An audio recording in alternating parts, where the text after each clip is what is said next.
Welcome to the August 20th, 2026 Planning Commission hearing. I'll call the hearing to order at 1 p.m. Ms. Carmen, can we please have roll call? Thank you, Chair Boss. I'll begin with Chair Boss. Present. Vice Chair DeLucio. Here. Commissioner Barnwell. Here. Commissioner Bauke. Here. Commissioner Peterson is not here. Commissioner Wardlow. Here. And Commissioner Wiscombe. Here. We have a quorum. Thank you. Thank you. We'll get started with preliminary matters. The first topic on our agenda today is the request for continuances, withdrawals, postponements, or ex-agenda items. Ms. Arciniega, do we have any? Thank you, Chair Boss. We do not. Okay. And any announcements or appeals? We do not. Okay. That takes us to item C, comments from members of the public pertaining to items that are not on today's agenda. Ms. Carmen, do we have anyone in person or remote who would like to give public comment on items not on today's agenda? Thank you, Chair Boss. At this time, I don't have any speaker slips for in-person public comment. If anyone would like to speak, you can approach the podium at this time. And I would also just like to remind the audience that if you want to speak under a specific item, you can fill out a speaker slip on the clipboard at the back of the room and then bring it up to me and I'll call your name under that item. But since nobody's approaching the podium, I'll move to virtual participation. If anyone online would like to speak under general, you can raise your hand at this time. But I'm not seeing any raised hands, so I will just acknowledge that we received written correspondence from Zach Aboud, Bob Ledwick, and Cass Hansberg, and give it back to you. Great, thank you. We will move to our new item, inclusionary housing ordinance amendments. The purpose of this hearing is to review and provide recommendations on the proposed amendments. And this project implements Housing Element Program HE13 to update the inclusionary housing requirements for ownership and rental residential development. So we have staff here to provide a presentation. Ms. Falk, the floor is yours. Thank you. Good afternoon, Planning Commission. Dana Falk, Long Range Project Planner, here to talk about inclusionary housing ordinance amendments this time. As Chair Boss mentioned, the recommendation before you today is that Planning Commission consider and forward a recommendation to amend the municipal code to incorporate these amendments based on the guidance and recommendations from the study. I will not read through all of these for you today, but many, many sections are going to get touched. To determine that the ordinances do not require further CEQA review and that the ordinance amendments are consistent with the general plan and the city charter. To kick us off, I'm going to go over some background. This is Housing Element Program 13. It's kind of a two-step program to implement here. We did the feasibility, which was step one, earlier this spring. That study was published in April and before you on April 16th for your review and guidance on what the ordinance amendments should include based on the study recommendations. We then went to City Council on May 5th and presented the same thing to them to ask for their guidance as well. Since May, staff has been hard at work doing ordinance amendments and have those before you today for your review and recommendation.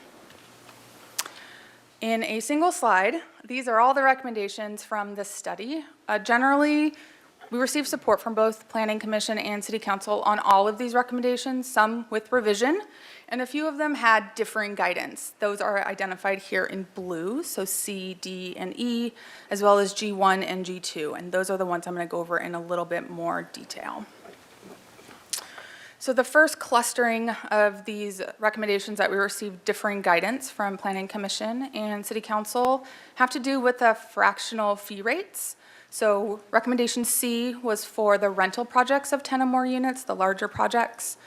Recommendation D had to do with the ownership projects, again, larger ones of 10 or more units.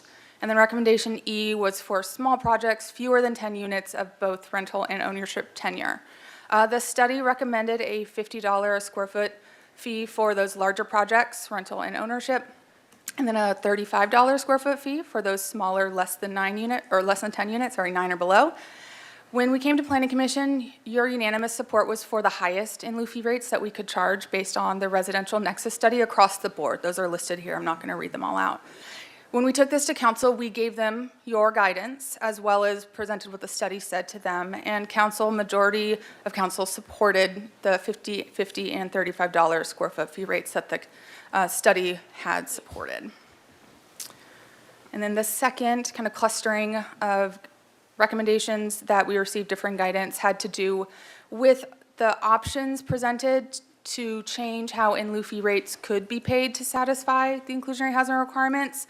I will note these were options in the study, not recommendations, because they diverge from previous policy direction that we'd been working under up until this point for inclusionary. So option G1 was just a slight change to that policy direction, just allowing fractional units of any number, so 0.5 through 0.9, for those larger projects to be able to pay an in lieu fee rather than have to round up the amount of units that they would have to build on site. You did not give us any direction on that one, but we assumed your support because of the unanimous support for the option G2, whereas council was supportive of this G1 option to allow all fractions to be paid with a fee payment versus online or on-site units. For option G2, this is the larger divergence from previous policy direction about inclusionary housing units, and it was an option to allow all inclusionary housing requirements to be satisfied with a fee payment. Colloquially, we've been calling it a fee out. This is what Planning Commission supported. You stated it was because of the flexibility it allows an applicant to determine if they would like to provide on-site units or instead to pay a fee. It gives them the full flexibility, right? However they want to satisfy this, they have the option to do it. It is pretty different out there from a lot of other jurisdictions, as well as, again, completely different than how we had been handling inclusionary previously. So staff was a little bit more wary of this one, I will say, when we brought this forward to you in April. When we took it to council in May, they wanted more outreach and more research into this option, which we did. We were able to host 2 virtual focus groups in June. We spoke to 16 different participants, and they had a variety of perspectives based on their experience with residential development in town. Across the board, they're generally supportive of allowing this fee out option, this G2, to pay rather than build. But there was no consensus on what the fee rate should be for this. We heard, much like Planning Commission support, the affordable housing advocates did support that maximum fee rate, that 72 and that 91, that was on the previous slide, whereas the for-profit developers that we were able to speak with, they favored a lower fee rate. We were also able to do some additional analysis of these fee options with the same consultant that had done the study for us. They took into account all of the council-supported recommendations to see what would the cumulative feasibility be for 2 prototypes from the study. So I'm going to focus my narration on the center column, which is prototype 5. That's a 43-unit rental project. When we accounted for all the recommendations and allowing the all fractional units via payment, the feasibility of this prototype increased pretty significantly. And it also increased the options this project had available to them because they could pay the fee versus build the units. And when we looked at the option G2 to fee out, build no on-site units at all, pay the fee, we used the fee rate that Planning Commission supported, the 91 in this instance, since it's a rental. And the feasibility did decrease in this instance because that maximum fee rate that we could charge for the residential nexus study was not based on the cost to construct in any capacity. So it cost more for a project to pay for those units under that fee rate than it would be for them to build it, which is why we have a negative feasibility here. But it does increase the options available to that applicant. So in a world of just numbers, not taking into account any of the nuance or other implications of development, a rational actor would, we think, build those on-site units rather than fee out by paying that fee just because of the impact to like the overall development of it, to the whole project. And you can see all of the numbers behind this very short summary slide in, I think it's Appendix F, if I'm remembering correctly, or E, I'm sorry, it's Appendix E. Exhibit E, I'll get it right eventually, in your staff report. Okay, with that, I'm going to do a little sidebar into some of the math behind this because we've been getting a lot of questions about how it all works. I just want to do a quick explanation of how these numbers play together to generate the different requirements and the different fees that would be charged to a project. So the first calculation here I'm going to talk us through is the total inclusionary housing requirement, and this is based on how many units a project is proposing under base density, as well as what's the required percentage. So for rental, that's 10%, and for a ownership project, that's 15%. Then, based on that number and how many units they're building on site, you can determine the fractional in lieu fee amount, and this is the fractional remainder divided by the total amount of inclusionary that's required, multiplied by the fee rate, multiplied by the livable floor area of the whole project. I will note the livable floor areas where we've been getting a lot of questions from people, and what floor area are we intending this calculation to be based on. And so in light of that, we have a suggested motion for Planning Commission today to direct staff to clarify the floor area used in these fee calculations to hopefully resolve this. We thought we had, but apparently we didn't. So we're just asking to continue momentum that you include this motion direction for us.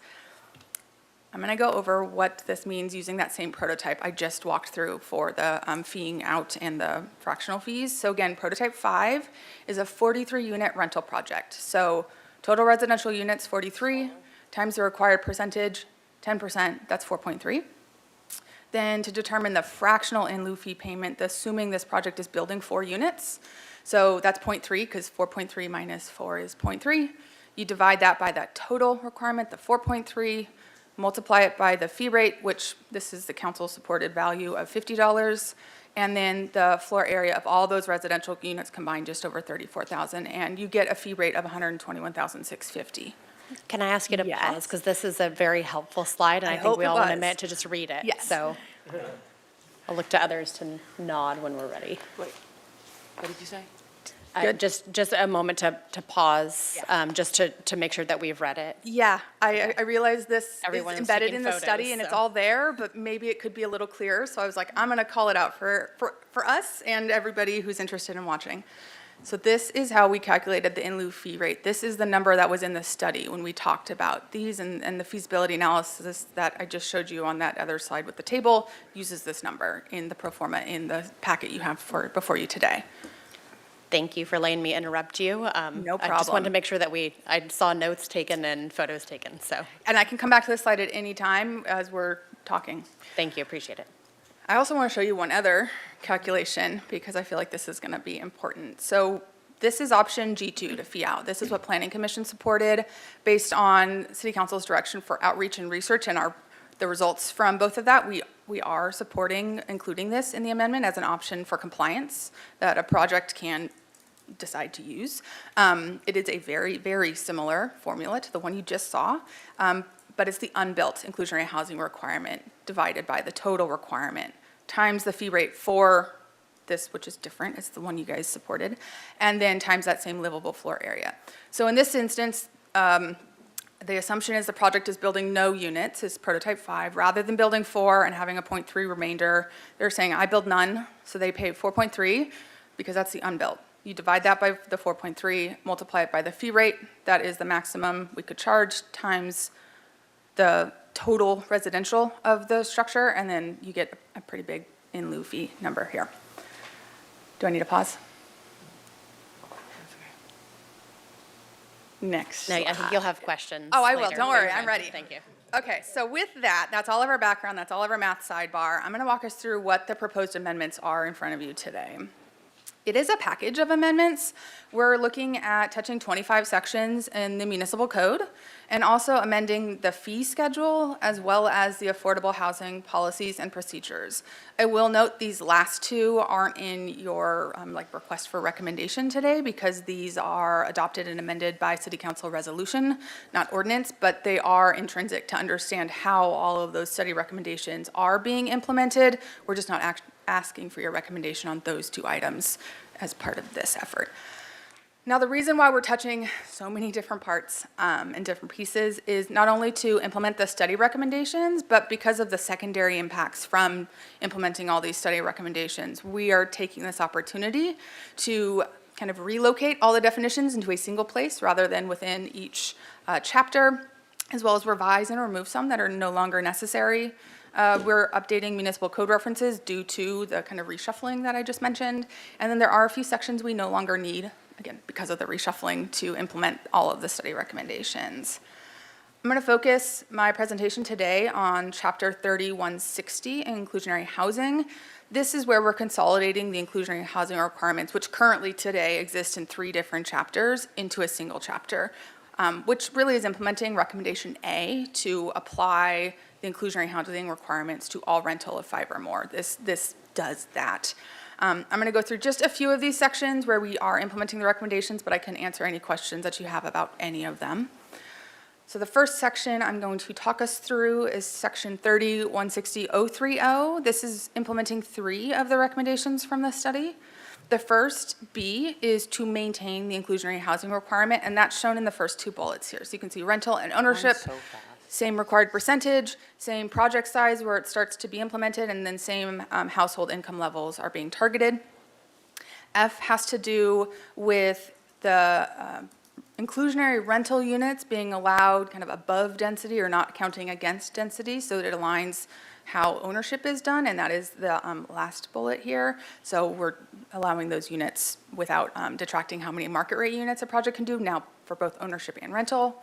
And then G1, that's the no rounding up for the fraction remainders for onsite, and that's the second to last bullet here on this screen, right? We're not requiring that rounding up of 0.5. The second section I'm going to go through is about the in lieu fees. This is 30-160-050. You should be familiar with C, D, and E. These are the fractional in lieu fee rates, and that is kind of the second bullet here. I realize I probably should have put these in order of bullets and not numerical there. But the fee rates are going to be included into the fee schedule, and that's clearly denoted in the ordinance to go look there. And then recommendation H was to simplify how the ownership in lieu fees were calculated, and we're aligning that with the way the rental is calculated. That's the first bullet here. I do want to note, not a recommendation from the study, but something that was stated as a preference by both Planning Commission and City Council was to collect those in lieu fees in the Local Housing Trust Fund, and we were able to do that. So now all in lieu fees collected will go straight to the Local Housing Trust Fund.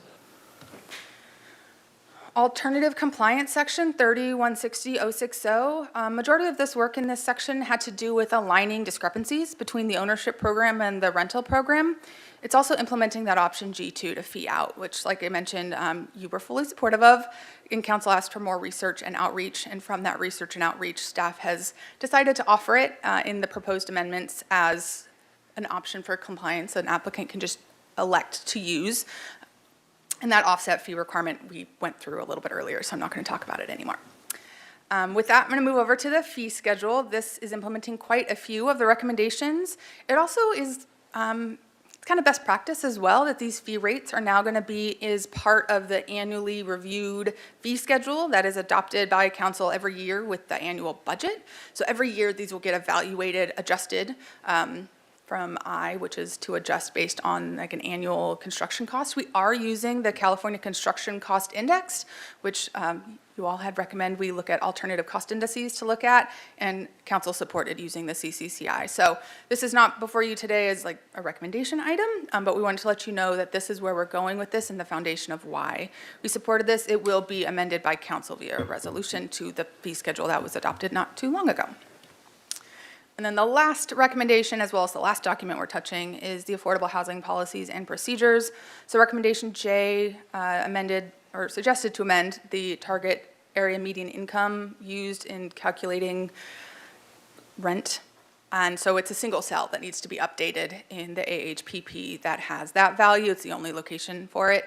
And then since we're going to be touching this, we're also going to include example calculations for how to do all of this math that I showed you on the slides. As part of this, just to give additional context for people who maybe want to understand it a little bit cleaner with examples, so that way it's comprehensible a little bit easier. And again, this is also a council resolution to amend. With that, next steps. So we are here before you today asking for a recommendation. From here, we are scheduled to go to Ordinance Committee and then on to City Council. We are tentatively scheduled to get this done by the end of the year, which we're all excited about. And as a reminder, and I close out, the recommendation before you today is to consider and forward amendments to the municipal code to incorporate all of these study recommendations and the guidance you and council provided to us, that those amendments do not require further CEQA review, and that they are consistent with the general plan and city charter. Oh, and don't forget the suggested motion, because I almost did. With that, thank you. Thank you. That was the most rapid presentation ever. So when we get to the questions, I think we're going to ask you to repeat a few things while we absorb it. But thank you. A lot of information to unpack there. So for now, that takes us to comments from members of the public pertaining to this specific item. Ms. Carmen, I think we have a couple folks in person or remote who would like to give public comment. Thank you, Chair Boss. At this time, I don't have any speaker slips for in-person public comment, so I'd like to invite the audience to approach the podium. You can come up. I think I'll fill this out for you. Hi, I'm Craig Minus. I'm a land use planner and Executive Director for the Coastal Housing Coalition. I wasn't going to talk. I wasn't planning on it, but I just wanted to get a few things off my shoulder. I appreciate this work, and I understand you guys are heading down some directions, but I want to remind you that I think, if I recall correctly, the basis of this is based off a BAE study that said inclusionary makes a lot of projects infeasible. So I'm slightly concerned that you're down a rabbit hole talking about fee amounts and how to handle this stuff when the basis of this conversation already told you that inclusionary is a real big problem for housing projects. So I think that's really important to remember.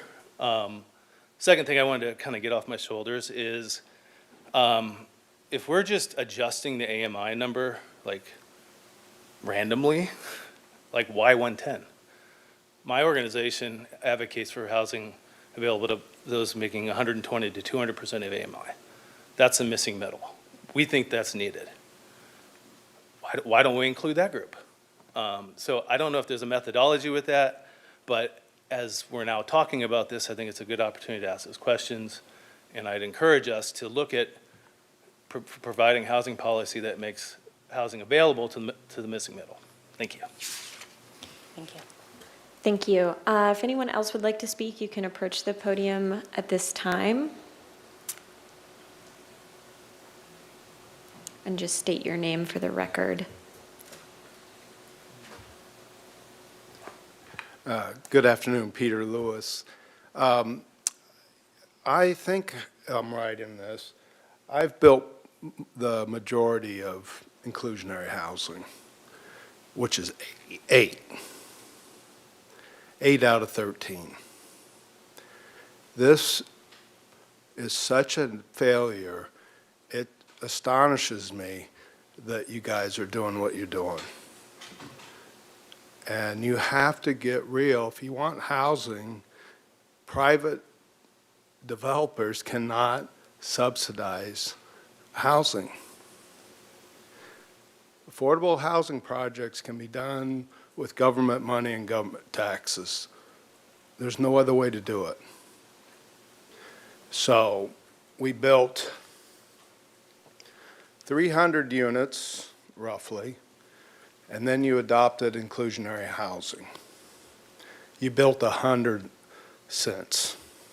Now, this is removing state bonus density.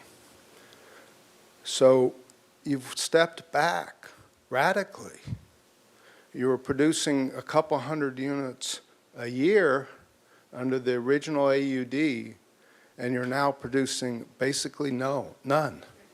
If you take my project, Soltara, out of the picture, which is roughly 120 units per acre, double the current code, you have 5 units. And are we really wanting housing, or are we trying to create a headline that you're doing something for affordable housing when you're not? The data should drive your decisions. And unfortunately, what happens is when you require inclusionary, people aren't building it. Thankfully, you supported that for adaptive reuse, not to do inclusionary. It's going to make a difference. And I applaud you for that recognition and that analysis. Thank you. Thank you. Oh, okay. Thank you, Council, for meeting with us. My name is Lisa Sands, and I'm on this committee. With my input, I'm just a regular citizen here. But I'd like to commend your previous statement from this developer.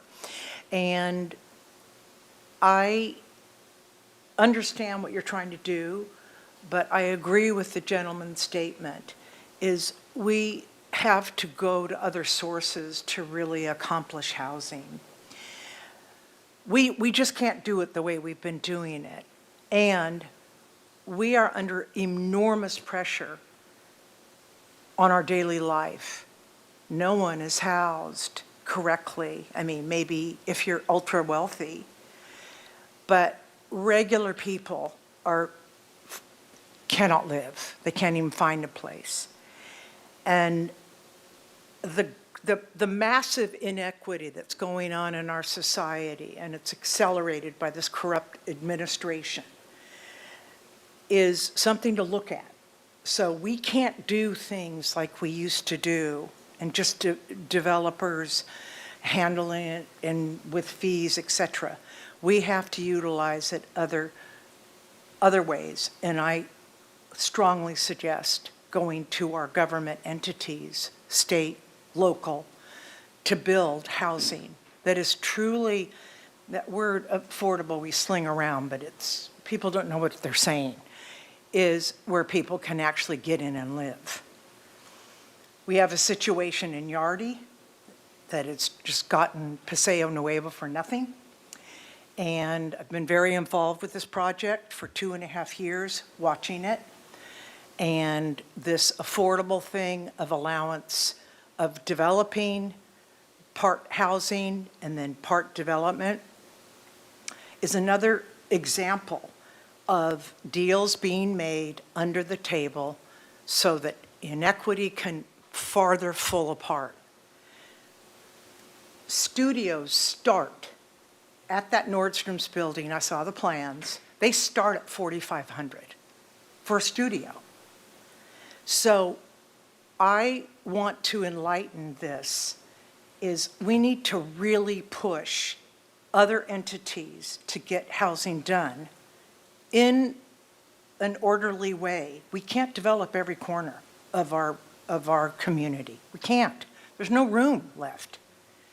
So we have to be smart, and we can't just charge fees. We have to really look at other entities and pull them together and start working on it. I really appreciate you listening, and I appreciate your work. Thank you. Thank you.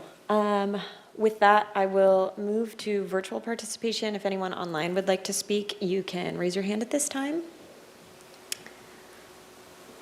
But I'm not seeing any raised hands, and we didn't receive any written correspondence for this item, so I'll give it back to you. Great, thank you. I'll now open it up for commissioner questions, and then after we'll move to comments. No one has any questions, okay. I'll begin with Commissioner Wardlow. Thank you, and thank you, staff. I'm going to start just with G2, and I think I'm going to have more questions. I really appreciate that presentation and for taking the time to meet with us.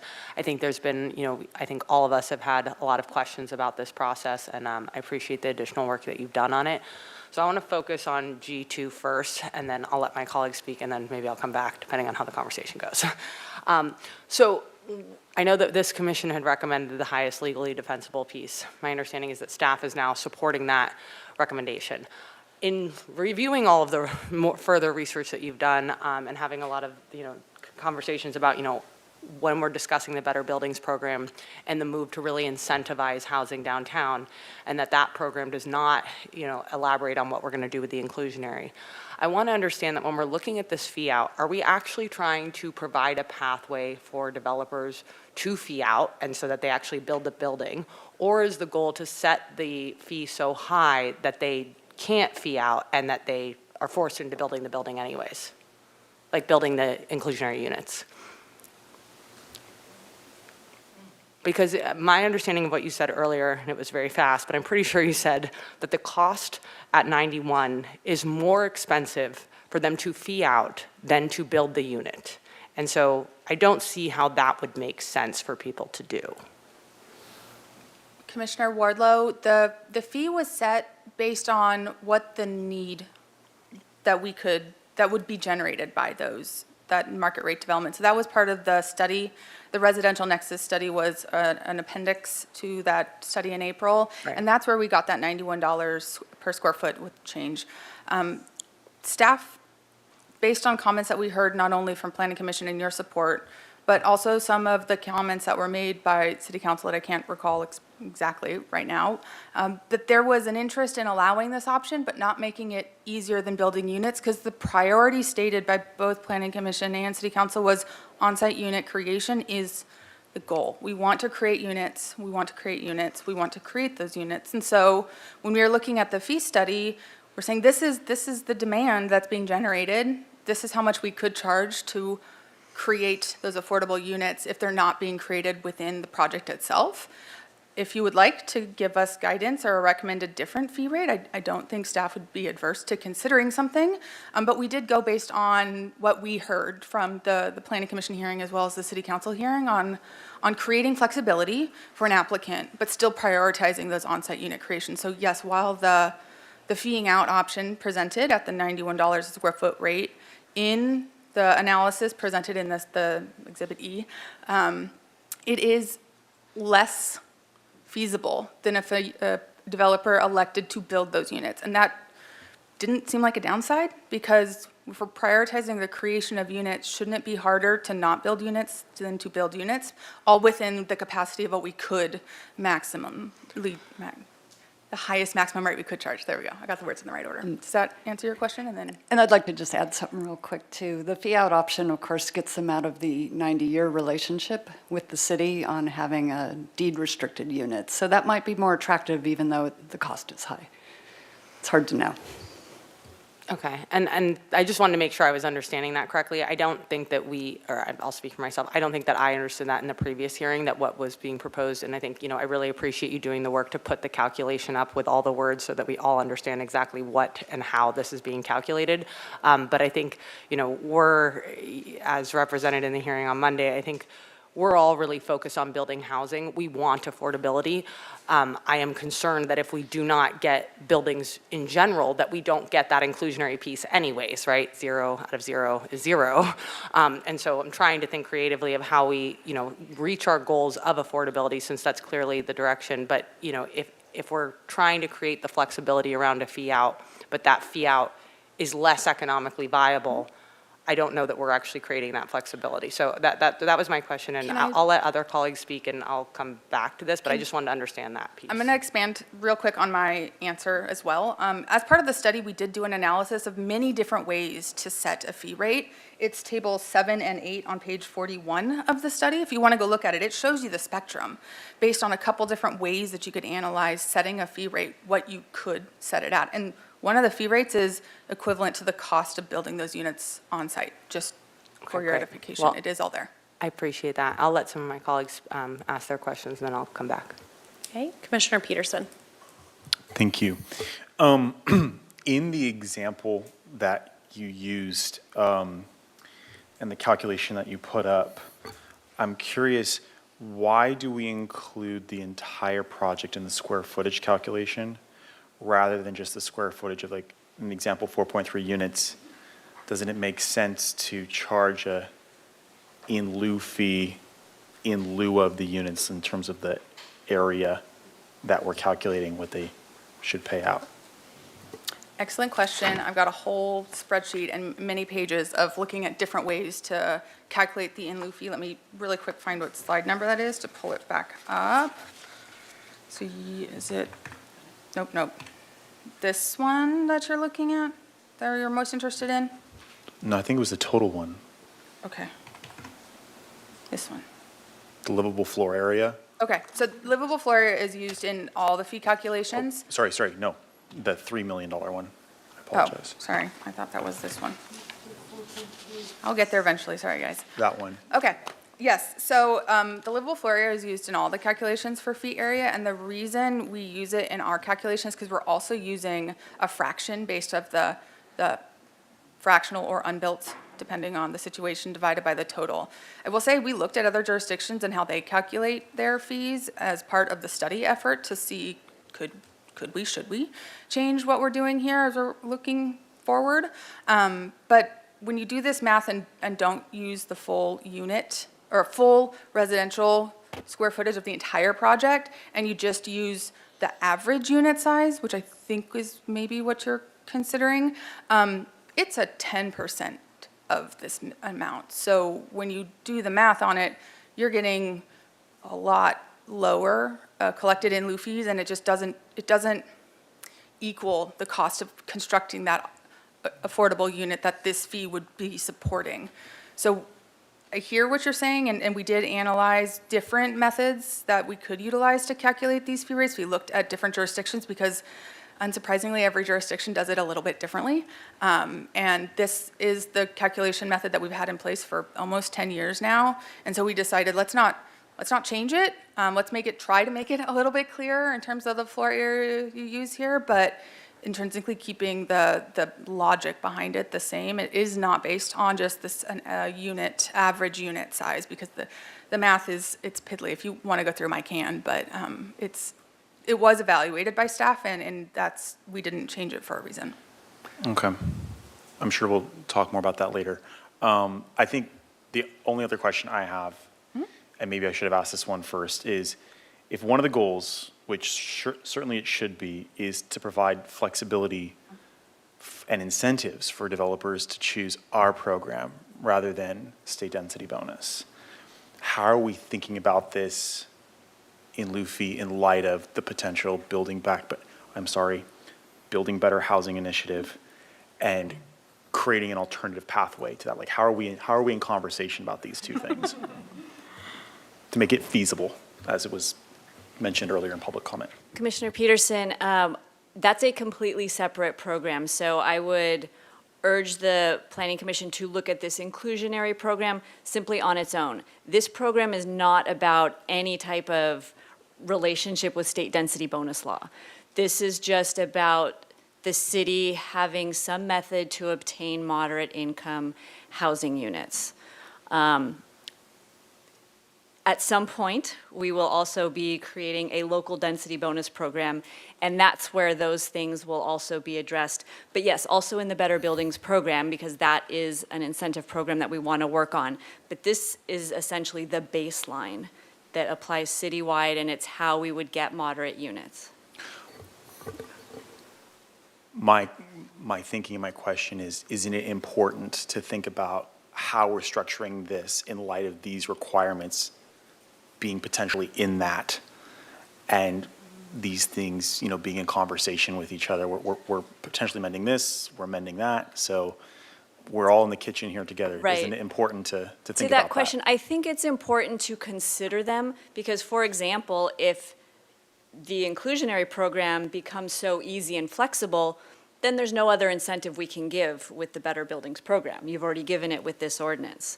So that's why I think of this as kind of the baseline for what's required. And I think, as you know, developers could absolutely essentially waive this requirement if they do affordable units through state density bonus law that's equivalent to the 10%, then we don't get these moderate units. So this is only for projects that, it's for those projects that are not using state density bonus. Thank you. Commissioner Barnwell. Thank you, Madam Chair. I really appreciate the numbers that you gave us that show a little bit of what we're looking at. I remember when we first discussed, not when we first, but the last discussion we had, and I carried the flag of the Planning Commission to the City Council's discussion. And I have to say, in all candor, I don't think they knew what was going on. I don't think they understood the nuances of it. And that isn't to their lack of ability to understand, but I don't think the presentation to them, nor this presentation right here to us, when I'm finally starting to see it, gives us the full picture. For example, the council responded to the audience comments that, well, we need housing, we need it to be built. And unless we include these units in the project, in other words, the inclusionary unit is actually built in the project, unless we do that, it won't get built, or something like that. And that ended up being kind of a mantra that was said again and again. I haven't heard the staff come up with a refutation of that, which in my mind goes something to the effect of in lieu fees go to the housing authority. And the housing authority has, depending on who you talk to, a multiplier of 4 to 10. So if we give the housing authority $1 million, they can get $4 million. That portion of this discussion was never brought out when we're talking about what is the other side of the equation. Also, I see a comment want to come here from staff. Another one is, as a general contractor, I haven't seen anybody tell me what are the numbers that the contractor's going to go through. She's going to say, well, what is it going to cost me to build, let's just say a 10-unit project, and I have a 1-unit requirement. What does it cost me to build that 1 unit versus what are the inclusionary fees? We don't show those numbers here, which would give us a real good understanding of how the developer would decide, do I want to build or do I want to pay an in lieu fee? And then in the paying of the in lieu fee, do I want to pay the $25, $35, $50, or $91 number? We don't have any of those facts in front of us. And I think that's a huge gaping hole in our ability to say yes or no to any of these proposals. At least it is for me. I don't have all the numbers. An additional component that's missing is I know that the developers are thinking, I don't want government's fingers in my project.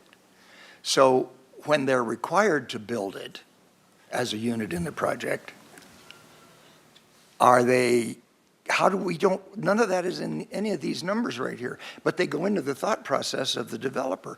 And I'm troubled by not having enough information here, having listened to the discussion at the city council where clearly, quite clearly, their decisions were being made on comments by the audience. This is a tricky topic. I mean, I do this for a living. I'm a real estate appraiser. This is what I do for a living. We're not there yet as far as everybody, even on this board. You heard the chair a moment ago say, could we pause and look at these numbers a second? Why don't we have those numbers? That's my question to you. Where are those numbers that I'm talking about? Why don't we have those? They're in tables 7 and 8 of the study. I beg your pardon? Table 7 and 8 of the study had the cost of building a unit versus the cost of providing a unit versus what the maximum fee rate could be. Yes, So but we did have those available. you understand that this is a public presentation on television to the city of Santa Barbara. They're not seeing those numbers, and we're making decisions on the basis of number that no one is presenting to the city. And so the city's wondering, well, how is the Planning Commission making this decision?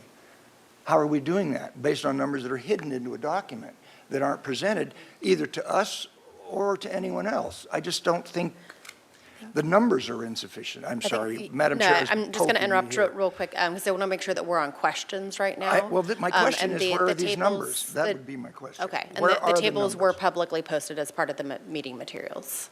They were. Well, again, they're not here. I do not have a slide for them, you are correct, but we did provide the information. It just, in light of only having a 20-minute presentation, I could talk for hours about this if you'd like me to, but at some point, we do have to decide what is the highlights and what is the supplemental information, and that was provided in supplemental. Well, let's continue to talk about the highlights. Why isn't there a discussion about the multiplier effect of the housing authority and the in lieu fee going to that and that consequence of the in lieu fee concept? And why aren't we talking about the idea that the developers don't want government's hand in their project?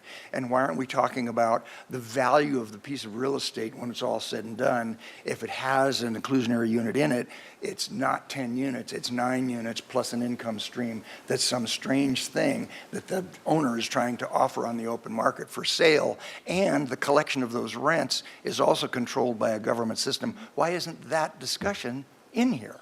I think that was the discussion that we were having previously, but today we're asked to consider the amendments to the I never heard ordinance. that discussion. When this item was brought before the ordinance was revised, that would have been the time for any further discussion. Well, Today, we're considering ordinance amendments. but I beg to differ. I'm here to make a comment on the staff presentation. By the way, don't misunderstand me. The work you guys did is fabulous, but I don't think we have, if this was presented to us the last time, in the way that I'm discussing it, the in lieu fee going to the housing authority with 4 to 10 multiplier effect, the developers not wanting government in their hand and 10 unit being turned into a 9 unit. I don't remember any of that as part of the discussion of why or why not a developer would say yes to this. Those numbers are not here. Commissioner Barnwell, I will address the multiplier effect. One of the reasons why still providing the unit is valuable, and there was conversation about, well, I do want to back up. Money from the local housing trust fund can go to various nonprofit organizations for affordable housing. So I know maybe we're using housing authority as shorthand, but I just wanted to be clear about that. And yes, there are multiplier effects when they develop housing. However, they have a very difficult time providing moderate income housing. They don't necessarily get those multiplier effects if they're developing moderate income housing. Those loans and fee structures are geared towards very low income or low income. So that's why our program is focused on moderate income units, and that's why getting the units provided on site is critical, because there really isn't another way to get that affordability level if not provided by the private market. Well, I thank you for that answer, and you brought up my next question is, in ownership units, middle-income people are included. Would you please tell me why middle-income people aren't included in this discussion having to do with rental? Why isn't the category middle income, and why have we limited it to moderate income?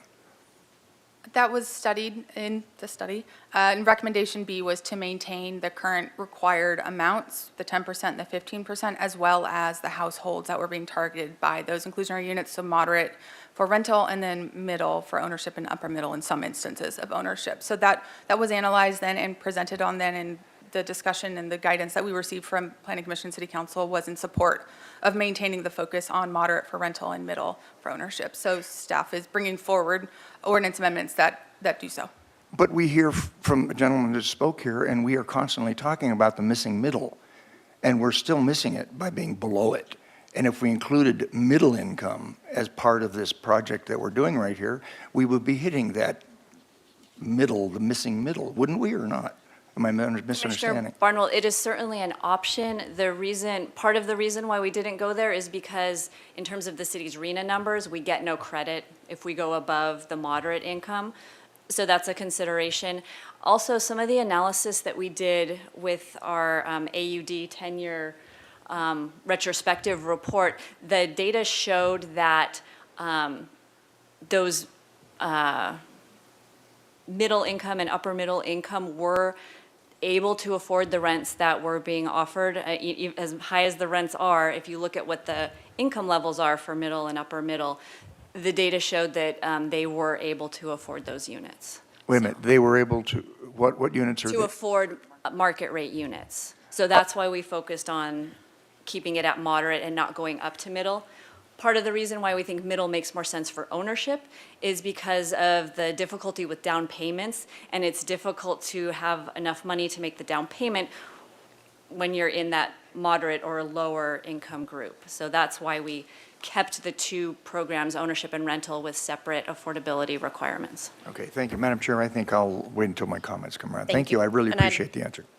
Thank you. And I'll go back to Commissioner Peterson. I have a kind of a follow-up on what Commissioner Barnwell said, and maybe trying to pull together some things here.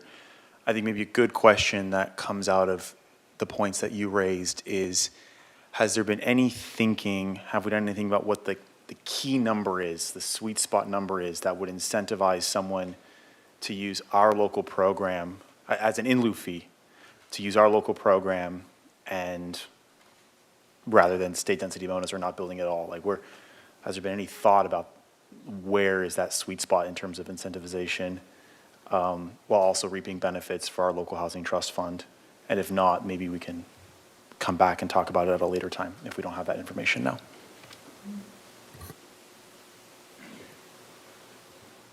There's definitely been thought about it, but it's hard to determine what is the sweet spot because it differs for every development and what the carrying capacity, for lack of a better term, it has to be able to pay an inclusionary housing fee.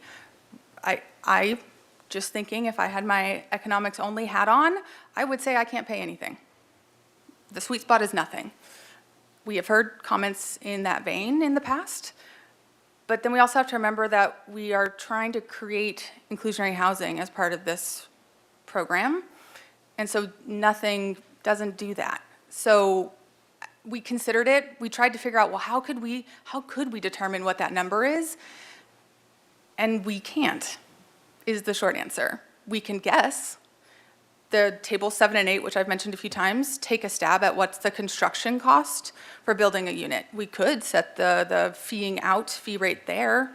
That has the most logical answer to it, but that doesn't prioritize the creation of on-site units because it's the same cost to a developer to build those units as they would to fee out. And if the goal is to create on-site inclusionary units, setting the fee at the same cost to build those units would not incentivize people, right, to build those units because it's a little bit more expensive. And also it doesn't take into account that 90-year relationship you're having with the government. Commissioner Barnwell has mentioned it, right? What is the cost of that? It's a 90-year term for that unit to maintain affordability at a moderate or a middle income. There is a cost associated with that. Do I know what it is? No, unfortunately. We also can't set that because it is so dependent on what the rents are and how much they could make and a whole bunch of factors that over time change. So there is a sweet spot. We don't know what it is, and we have no way to determine what it is, right? This is informed as much as we possibly can by the facts, but also by policy and the direction that we've been given by all of you, as well as the other members who sit on this dais on Tuesdays, that, we are trying to create affordable housing. We're prioritizing affordable housing. That is goal number 2 of the housing element, but we're also trying to create new housing, goal number 1. So we're trying to straddle what is the most fee we could charge, what is the highest amount of inclusionary we could require, and still get projects to develop, because to Commissioner Wardlow's point, 0% of 0 is 0. And so we are stuck between a rock and a hard place on this one. We tried to get as much data as we could. We tried to look at this in as many different ways as we could. And at some point it is a policy decision, which is why we bring it to you. Thank you. I'm going to go to Vice Chair DeLucio. We should take a break after that. Okay, so just to clarify a couple of things, what we're for inclusionary housing here, when we're talking about rentals, we're talking about moderate, correct? And when we're talking about ownership, we're talking about middle. And is middle considered market rate as far as counting toward the RENA number? No, it's not. Okay. Sorry, but that's an incorrect number.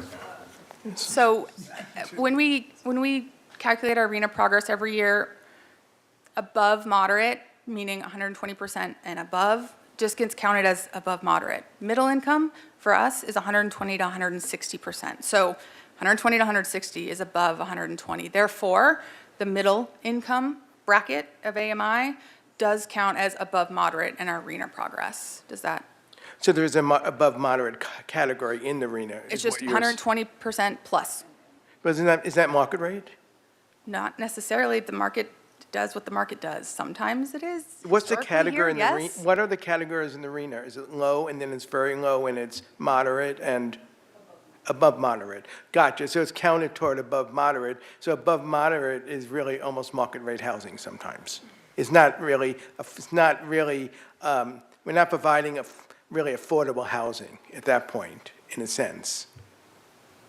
According to RENA categories, correct. Okay, thank you. I thought I knew that. Okay, also, a couple of other questions. For adaptive reuse, just to clarify something, one of the speakers spoke, there was not there wasn't an inclusionary housing component of that. There actually is, right? Isn't it after 49 units? 40, actually, After and 40. only in the CBD is it under 40. That is waived. So it's quite an incentive, but there is a inclusionary housing component after 40. Correct. Which probably the Nordstrom's project would probably qualify for that. Correct. Can we look at, talk about fractions for a moment. When we're talking about fractions, we're saying now for fractions, you can, and for entirety, you can pay into the housing fund for that instead of providing on site if it's over 0.5. If you have a 0.1 or 0.2, at that point you'd still any fraction would be paying into the inclusionary housing fee. Correct. So the Fund. current program right now at 0.5 requires you to round up. So a 1.5 requirement would have to provide 2 on-site units, even though they've only got a requirement for technically 1.5.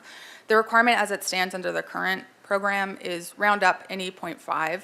The G1 option is the 0.5 doesn't round up. So if you have all the way up to 1.9, Right. you still are only So required the to entire do spectrum from point 1 to all point 9 fractions, would be... correct, yeah.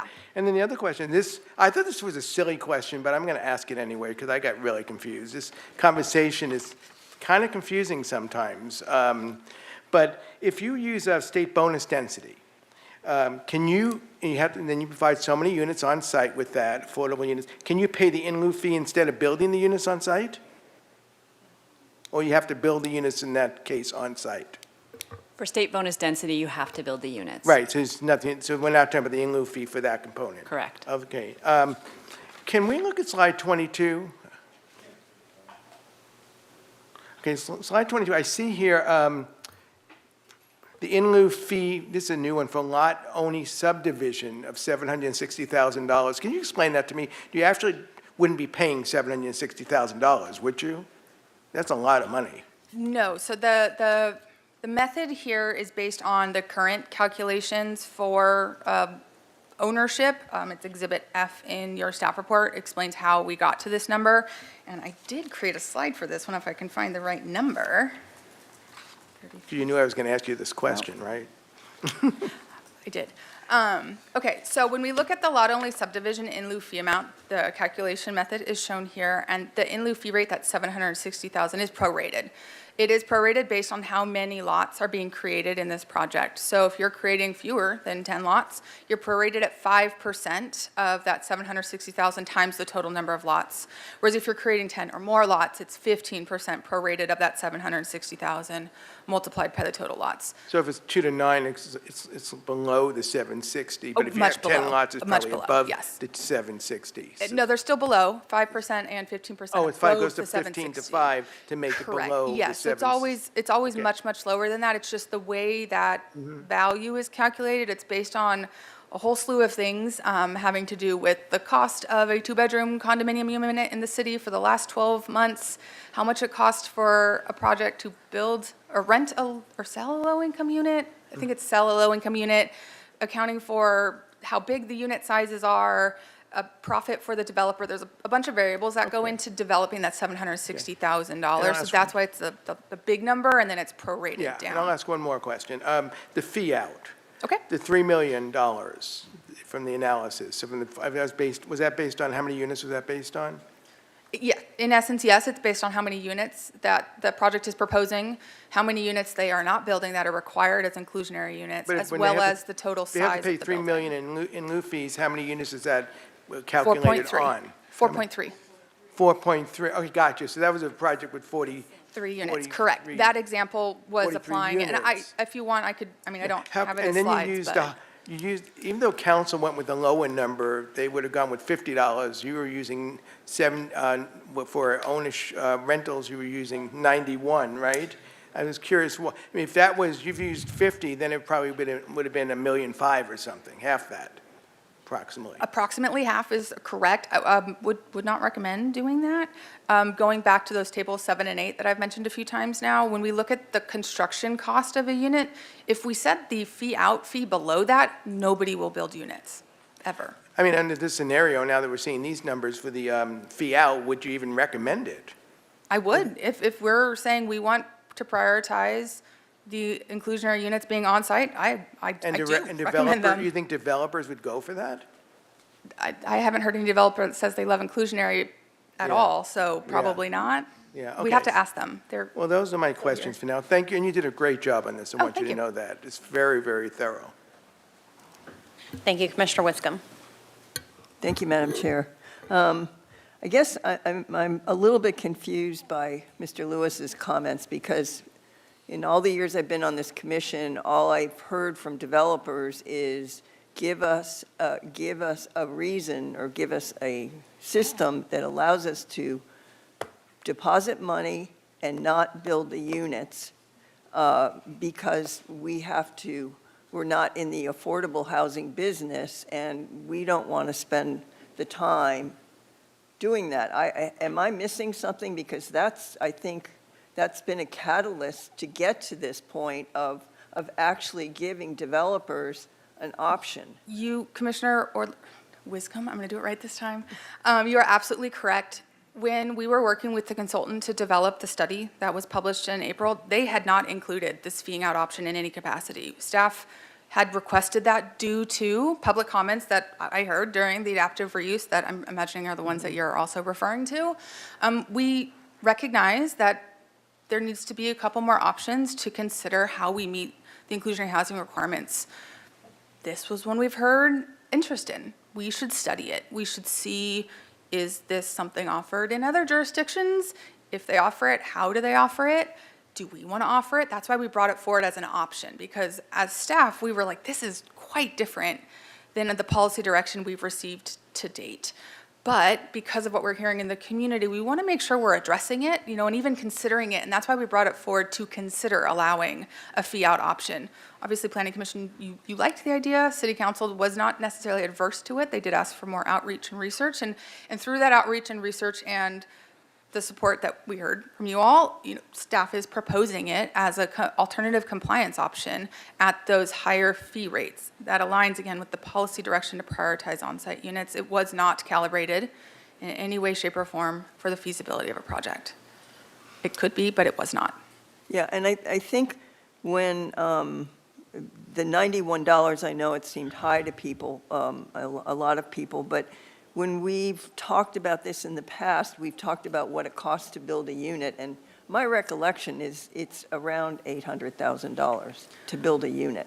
And this is $738,000 per unit. So yes, you've done the math. It seems like it's reasonable to me if you don't want to have the, you don't want to have the record keeping of the deed restricted units. Correct, and that was kind of a rule of thumb gut check that I did as well. I've mentioned it, I have this really fun little spreadsheet of how the numbers play out in different ways, and also having heard from Housing Authority about the cost for them to develop an affordable unit, that's always something we're keeping in the back of our mind to gut check. Is this rational? Planning Commission supported that number. It is the maximum number we could charge, right? Maximum means it could be lower, but when you do the math, you realize that generates $738,010 to go towards the affordable unit if you're paying an offset fee per the $91 at the calculation method that we're supporting. And that seems pretty in alignment with what we're hearing for the cost of that. So if you're not building a unit, it's going to cost us that much to build the unit. It seems right that maybe it should be about the same. You're also getting the benefit, as the developer, getting the benefit of not having to Correct. do There is the no relationship with the deed-restricted work government. that's required for the unit, so for 90 years or whatever. So, okay, I'm going to move on. I want to go to net livable area, and I want to ask you a question, and you tell me if I'm right or wrong, because I still don't know what net livable area is. If you have a project and the average unit size is, let's say, 1,000 square feet, okay? And you have 10 units. Is it 10 times 1,000? Yes. Is that, okay, so You have that's it, the exactly. simple calculation. It's the average unit size times the number of units. I would also make the statement, it is the total amount of residential square footage divided by the number of units to get the average, right? They're all three of those numbers play together. AUD is just what a lot of people know Well, here that's what because we we- yeah. require it. But remember, we're also looking at applying this to non-AUD projects, Right. which don't have to calculate an average unit size. So we were looking at the initial value. What is the total amount of residential square footage in all the units? That's what this is based on. AUD just happens to take it one step further and divide it by the total number of units. So Right, you could play it both ways logically, yes. But you, whether you use AUD or not, you're going to have to calculate an average unit size to get to the net livable square feet. No, you just sum all of the residential units together. Just as how you get an Oh, average. okay, I see right? what you're You saying. can't get an average without Yeah. knowing what the total is. Yeah, So okay. we're just saying you don't divide it. Yeah.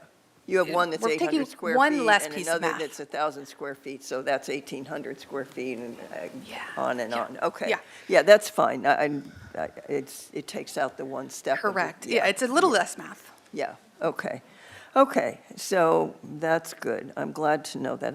I'm actually very relieved to know that. So, And you talk in your staff report about an offset fee. Is that the same thing as a fee out? Because It is, that's what- yes, yeah, so I have this slide up, it's perfect. So right, if we have the in lieu fee for projects that are the fractionals, this is if you're building on-site units that you're supposed to, right, this 4.3 example I keep going back to, if you're building those 4 units, that 0.3 is charged at the in lieu fee rate listed up here, which in this project would be a 50. Now, if you don't want to build any units at all, or you don't want to build the amount you're supposed to be building, 4.3, right, 4, then it's the offset fee. Because it would be really confusing to have 2 in lieu fees that mean different things, I tried to come up with a name that was different. I am open to suggestions if these names don't make sense, but this is how I was trying to think about them as 2 separate fees, either building units or not building units. So your presentation today called it fee out, but it's really offset fee. Yes. And could we make that consistent somewhere and have a definition of that so we know that, because that confused Definitely. me a little bit. Is a fee out the same thing as the offset fee? I think it is. I guess so. feeing out's more the process. I am feeing out. Okay. So I'm paying a fee. That that's sounds to like, offset. that sounds like planners speak. I know, doesn't it? I've been staring at this too long. Okay, which takes me to my next question. Since some of us don't have planners speak, are we going to have a handout for this for applicants and developers and anyone that's interested that actually goes through these calculations, each one of them to? That is the intention, yes. Okay, It's just, okay, that thank is after it gets adopted, the handout is Yeah. done, because it's just a Okay. taking away the planner speak, but it's not, yeah, Heads it's are not going to yet. spin without it, so, okay. And then I just have one more question so far, and that is, on page 25, you talk about a 10% increase for each year that payment is delayed. So that's, I guess, for each year the in lieu fee payment is delayed. So after they get their Yes. building permit, they have up to 1 year to pay the in lieu fee. Is that right? Sorry, no, let me, I have a slide real quick that I'm trying to pull up, and then I will, sorry, too many things going on at once. But when we look at. It's more of a technical question, but I just want to make sure that we're not losing out There we on go. this. So just prior to where it says that delayed payment, if you go to the top under D, it's actually on the previous page, page 24 of the ordinance. D says timing of payment. And so it says that you must pay your inclusionary housing fee prior to building permit issuance. Oh. And then within that, there's a couple different timings, one of which is if you don't want to pay it at building permit and you would instead like to pay it by certificate of occupancy, you may, but understand that it either will be an increase, like that you're referencing, or it'll be charged at the fee rate at the time of payment, which if you delay 3 years might be significantly higher depending on what the CCCI says. So we're trying to build in flexibility where we can to this ordinance by saying you have to do it here, but if you don't want to, there's this other option you can elect to do, but the other option does have some strings. So now I'm even a little more confused. So if you, I understood that you, so are you saying you have to pay it at the time of the building permit, but you can opt to wait till C of O? Correct. But can you opt to wait a year or 11 months and 29 or 30 I mean, you have to pay days? it before C of O. When you pay it before C of O, we don't care. But, okay, if C of O comes 29, I'm sorry, if C of O comes 11 months and 29 days after the building permit, which is probably impossible in this town, but We can dream, yeah. if it did, you could pay it then and not pay the 10% increase. So notice there's 2 options. It's the greater of the following. So A being the 10% that you're referencing, or B if the in lieu fee has changed based on the CCCI. So it depends. If you don't pay it by build a vote, if you combine those, if you don't pay it by building permit, it will increase. Okay, that's Yes, good to know. It will increase If we you issue don't building pay it by permit, your building fee permit. payment has gone up no matter what. How much Okay. it's gone up, I don't know. it's the greater of the two. Yeah. I just want the local housing trust fund to get the money ASAP. And that's why we my were only goal. Yeah. disincentivizing a delayed payment, because we want it at building permit issuance. It's also easier to track, right? If they're all at building permit issuance and not sometimes this and sometimes that, and don't forget over here. So we're looking not only at understanding like when the fees are coming in, but making it consistent. And if you don't or can't, or however, why, you can pay later. Just understand You're there gonna is pay more. repercussions to that Yeah. choice. Okay, and I think, yeah, that's all the questions I have for now. Thank you, Madam Chair. Okay, back to Commissioner Wardlow. I really appreciate this conversation. It's very helpful. So kind of switching gears to the home ownership aspect. So in that calculation, we're talking about $71, $72. Are we at all concerned that we are going to inadvertently incentivize condo buildings over rental units? Because I do believe that like when we're talking about this, and I'm thinking about this really about the context of downtown, because I think we're all really aligning on how do we get housing downtown for a whole host of reasons. So what is staff's thoughts on like if we go with 91 on the rental for the fee out, but then we go with 72 on the condos, like how does that interplay? I have asked that question of the consultant as well, because I was like, wait a minute, why are they different? And it has to do with the induced demand, as it were, documented in the residential nexus study about what the maximum legal fee is. It's higher for rental. Why is that? We'd have to go through and read it page by page. Off the top of my head, I don't remember anymore, but it is different. Is it because rentals over time, right, especially where we are today as a city, continue to increase in revenue, right? Rents go up over time. Is that part of, well, maybe you don't know. I am not an economist, so I couldn't speak to it, but it seems like a rational idea. Okay.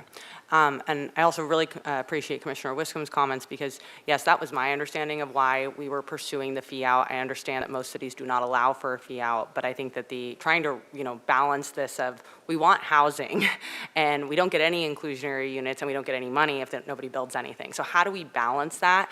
But I think, the calculations that Wiscombe just mentioned made me feel better in that, like, if the cost is commensurate with the cost of construction, Correct. earlier you had said that the cost that we're talking about at 91 is higher than the cost of construction. By and that about made me $10 a square foot, if I'm remembering correctly. Again, looking at those tables that I've now referenced a few times, I'm going to pull it up really quick, because it has those, and they're not as drastically different as I think you're fearing they may be.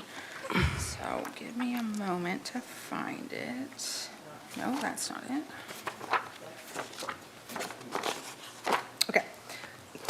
So for the rental, it's low 70s for the construction cost. Right. Whereas ownership, it's actually low 80s. So Interesting. Okay. that's what the evaluation said for the cost to construct those units would be.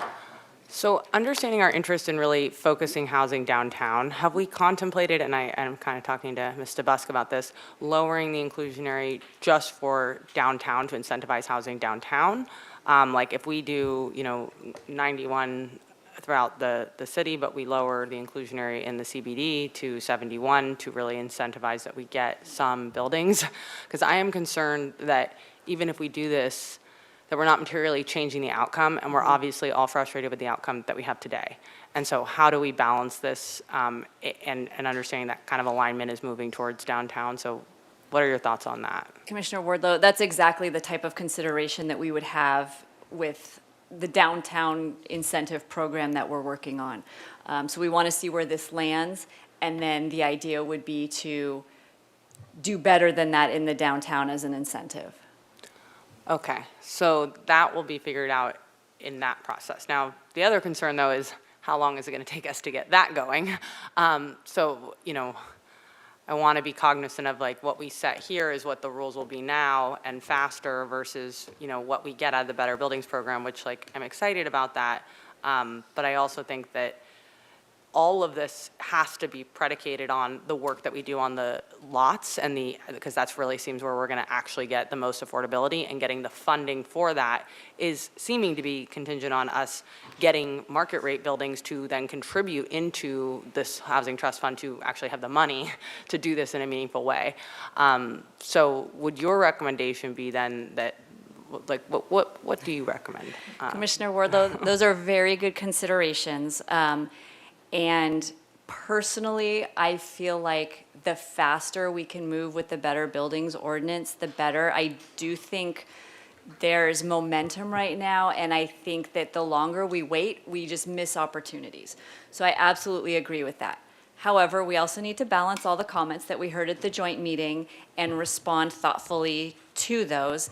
And so we haven't yet set up the schedule for when that ordinance will be complete. It will, even if we move as fast as we can, it will lag behind this inclusionary ordinance because they are already here at Planning Commission. And so we're already, a little bit behind in that sense. So this ordinance will come first. My recommendation, I don't know that you need to change this ordinance in contemplating how you want to incentivize the downtown. I do think that's going to come soon enough that you can apply this citywide and not be concerned too much about the lag time, but I understand your concern, and there's no guarantees, right? I'm not giving you a timeline, so I can't promise anything right now. So something for you to consider. So I don't even know if this is possible, and I don't even know if I support it. I'm just throwing it out there for food for thought. Is there a possibility of us saying, look, for the downtown core where we're all focused on getting housing and getting this going quickly, that we have the inclusionary set at 72 or 73 or whatever is commensurate with construction costs for that area, and then have it be the other for the broader? And again, I don't know that I actually support that. I just want to understand if it's even possible. Commissioner Ward, though, I'd say yes, theoretically it's possible, just the way we wrote that into the adaptive reuse, is there's separate considerations for the downtown. Because that's, when we're looking at adaptive reuse, and I do really want to encourage that as much as possible, right? So that's why I think, I understand why we landed where we did on the inclusionary around that. But if we're also, pursuing an entire process on the better building programs in general, we're recognizing the need for kind of all housing types. I just want to ensure that as we make these adjustments that we're going to get the outcomes that we want. And I'm nervous about the trade-offs here because I do think it's really important that we get as much money as we can into the local housing trust fund. And I appreciate staff's work to build that specifically into this ordinance, that it's very clear that the in lieu fees will go directly towards that. But, if we set this too high and we just still stay where we are today, where no one's building, then we don't get either of those things. And so that's my concern, but I also don't, I get why we want to encourage them to build the units because that is the best case scenario. The flip side is they're not doing that. So. And Commissioner Wardlow, just as a reminder, some of the recommendations that were in that inclusionary study were geared at making it more feasible. So we do hope that, for example, by having the density on top of what you're allowed, it's going to make it more feasible. We hope that's going to help move the needle a little bit. We just don't know until it's in place and we can see. And I do think that's a really important piece of this, the fact that we're now allowing density on top of it. That's something I definitely really support and appreciate staff work on that. Okay, I will let more colleagues weigh in. Thank you, though, for answering my questions. I'm going to go to Commissioner Bauke next. Thank you, Madam Chair. First off, thank you for your hard work. There's a lot here, and I think that's part of what we're dealing. This is a lot of information, and it's pretty complex, honestly. Could you pull up slide 14? Yeah, okay. So, and we had a conversation, a sidebar yesterday, and it goes back to my experience with in lieu affordable housing provisions in other communities. And what I found in our prior conversation, not yours and mine, but the one that the commission had, is I think we're thinking the livable floor area was that of the inclusionary units, and that the math was all based upon, and it goes back to one of my fellow commissioners' comments about how much would it cost to construct something, and what's the choice of writing a check and getting the government out of my way, or physically building it. And I think we didn't quite take into account that you're talking the livable floor area for the whole.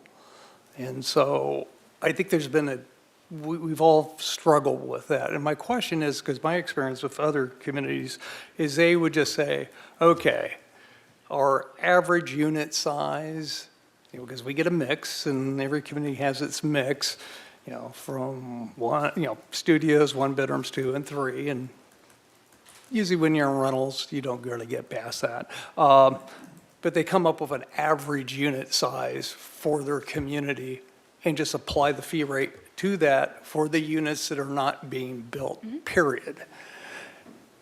Has there been any consideration of just doing something much more simple like that? So I think the developers were somewhat confused because I know some of them didn't quite understand that it was to the whole, or they understood it to the whole, and we didn't understand it was to the whole. Could we do something like that? Commissioner Bauke, you could. Would I recommend doing it? Probably not.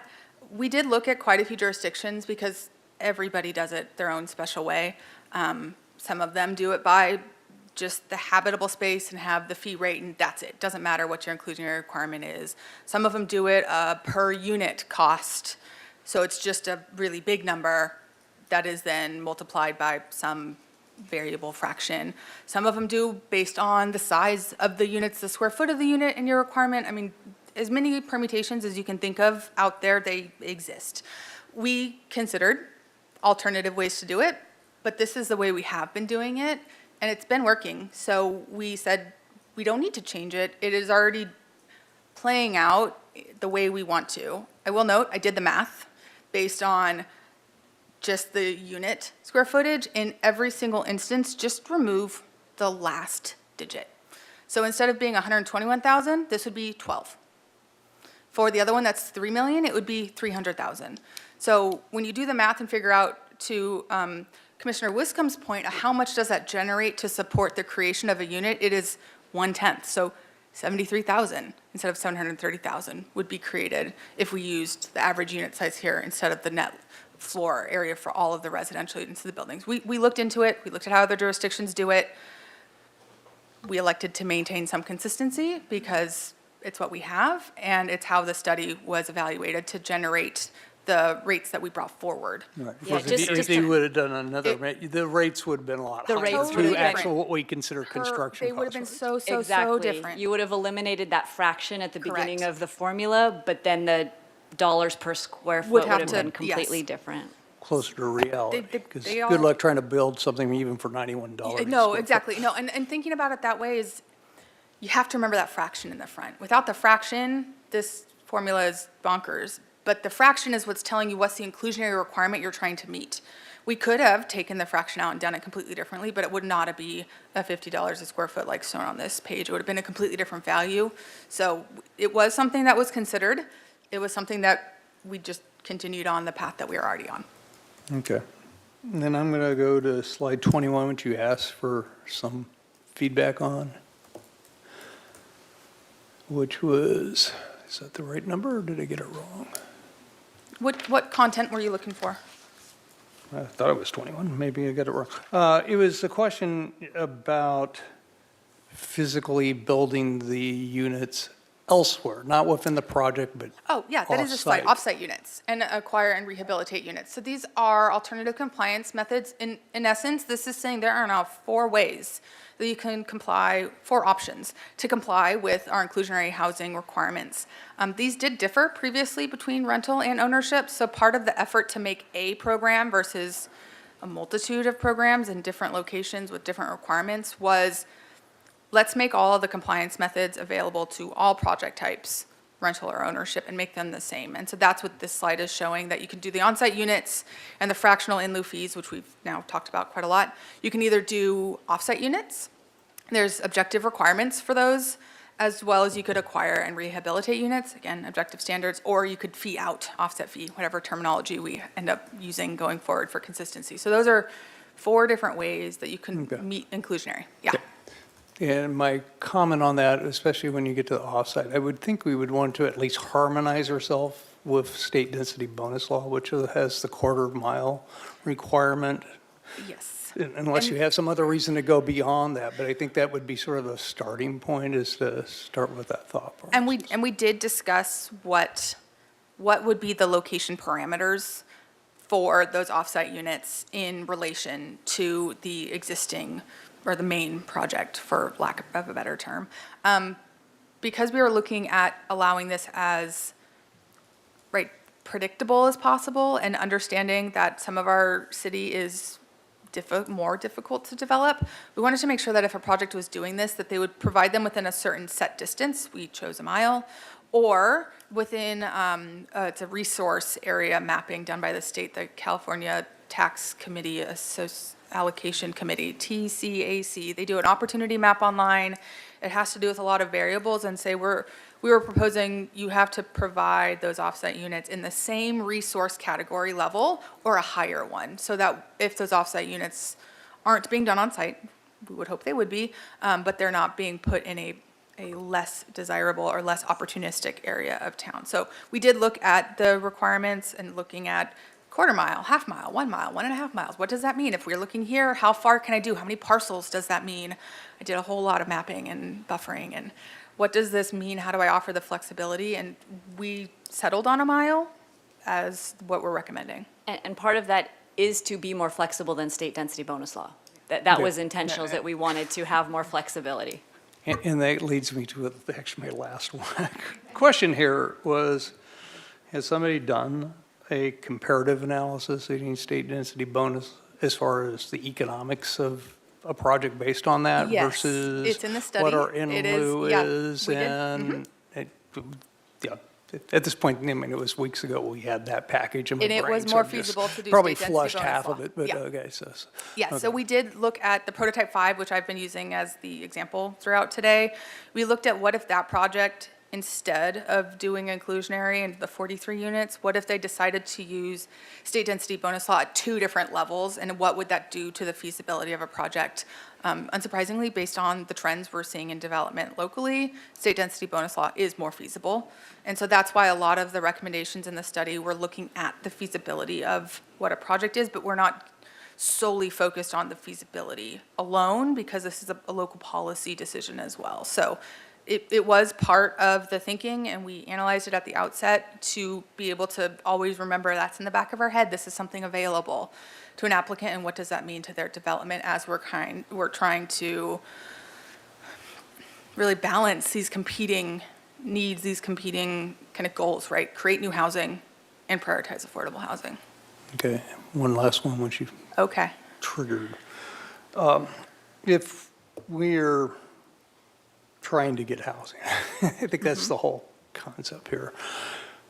I'm trying to figure out a methodology in which would basically unlock the private sector. And basically go, okay, fine, we'll let you just go at it within our, sort of what our vision for our community is. And that leads me back to something I've harped on, as some kind of value capture thing, which is basically let them go do it, but suck most of that change of assessed valuation into the trust fund, and then take that money and leverage it. How much thought is, I know we've touched with the EFID conversation, but how much conversation about maybe just making this more of a free market system, but take the benefits of it to get what we really need? This way we won't have these complaints from the development community that you're shackling us, but at the same time, within our guidance and our boundaries as to what we want to see, and we need to provide them a clear idea of what that vision is. Can we do that? And is there a way to do that? Or has that been discussed? Or is that part of what Allison's kicking around with I'm going to defer to the powers that be. Yeah, no, I because that's not think been this part is sort of my a bigger level conversations. with Yeah. the city manager's office, but Yes, Commissioner Bauke, it is something that the city administrator's office has been handling, and it wasn't really something that we were focused on with this study. Our main focus here was, our in lieu fee rates are way too low, let's get those up to current speed. Also, we recognize, we don't think our program's feasible based on what we're seeing. What can we do to fix that? And so those are the things that have been incorporated into this. If you look at the numbers, the percentages, it's not changing that much from what we have right now. So really the tweaks kind of around the edges, related to in-lieu fees and making it more feasible. In terms of just other larger economic, ways of capturing the value, we haven't really been coordinating those two efforts. Okay. You just triggered one more thought, sorry. Which is, oh, no, we have your Hi. staff, right? Is this on? Yeah. Hi, I'm Carrie Payne. I'm the Housing and Homeless Services Manager. So the affordable housing conversation is in my department. And I just wanted to note that kind of yes and to your question, that we are exploring permanent funding sources for the local housing trust fund. We want to look creatively at other ways to incentivize affordable housing development. And when we get there, I think absolutely everybody will want to relook at some of these ordinances as well, because that's the beauty of all of this work, is that we're all humans and make decisions, and it can be different in the future. So I think as we go forward and come up with those solutions, that there will be opportunities to revisit things. But right now, this is the conversation. These are the tools in the toolbox. And so we want to just make sure that we're maximizing those and making sure that they're as effective as possible. Thank you. The other question, which is back to, I remember from reading your big package last time, and also other studies and presentations by members of the public and stuff that's out in the public domain, as to back to the nexus question, as to if you build X number of market units, what percentage of additional demand of affordable housing do we create? Because we don't want to make this situation any worse. And I know that's, this is where this dialogue about inclusionary housing really is on that foundation. Honestly, it's not like we're out to try to punish the developers, but we don't want to make our situation worse. What was that number for and it varies by city, so I just want to know what was our number? I don't remember what it was. I have it, just let me look. So it was, I want to say Appendix D. It's been a while since I've read this that closely, but where is it? It's one of the tables. I circled it, sorry, just let me find it, but I found it. Okay, so for every 100 units of multifamily rental housing in Santa Barbara generates a need for approximately 40 housing units for local workers in total, including approximately 21 units for acutely low, extremely low, very low, and low income. So that's rental. Now for ownership, looking again at the same 100 units of condominium ownership condominium ownership housing in Santa Barbara generates a need for approximately 45 housing units for local workers in total, including approximately 23 units affordable to acutely low, extremely low, very low, and low. That's table 26 if you're interested. And that really, back to my fellow commissioners, that's sort of the foundational question. Correct, and that's why when we were bringing the study forward, we suggested to maintain the current requirements of 10 and 15% for rental and ownership. It was looking at this, it was looking at feasibility, it was looking at policy guidance to say, how do we straddle this divide between these two conflicting and often competing free market, let it do what it needs to do, versus we need to have some kind of government oversight to create these because they're not occurring naturally. And always hearkening back to understanding that there is a demand created by every market rate unit that's there. But I do want to say we don't want to strangle market rate development as well because of this either, right? We do need to find balance. Unfortunately, the balance is different for every single person who looks at this. But the study was trying to come forward with a balance method to continue to not fully stop market rate projects, also understanding there's other avenues for development, as well as creating those affordable housing units that are getting demanded by every creation. Okay, thank you. That's all I have. Okay, Commissioner Wiscombe. Thank you, Madam Chair. I just wanted to comment and ask a question about Commissioner Wardlow's comment about perhaps lowering from $91 down. I guess that's what you wanted to do. For the CBD, not across the city. Yeah, but- I understand it's in the CBD, but my question, I guess, to staff is, what is our goal here? Isn't it to actually build the housing? Because if you lower that fee, then you're going to get, it's an offset fee, and you're going to get more downtown developers saying, no, I'm going to just opt out of building the housing, and we're going to lose some economic diversity downtown, I think. That's my feeling. I don't know if staff has considered lowering that number. I know some people think it's really high, but it seems to me, based on that calculation we saw for the 4.3 units, that it was very reasonable, because we've always talked about how much it costs to build a unit, and it's always been in that price range, so.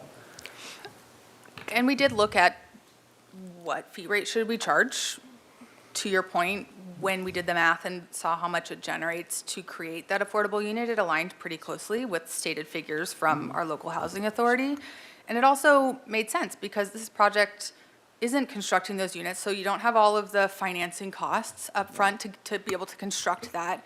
You're able to turn a profit on those units that you wouldn't have before, right? There was just so many factors that went into it that logically, it made sense that we wanted to prioritize unit creation, make it less expensive in very simple terminology for a developer to build those units on site than to fee out to pay an offset fee.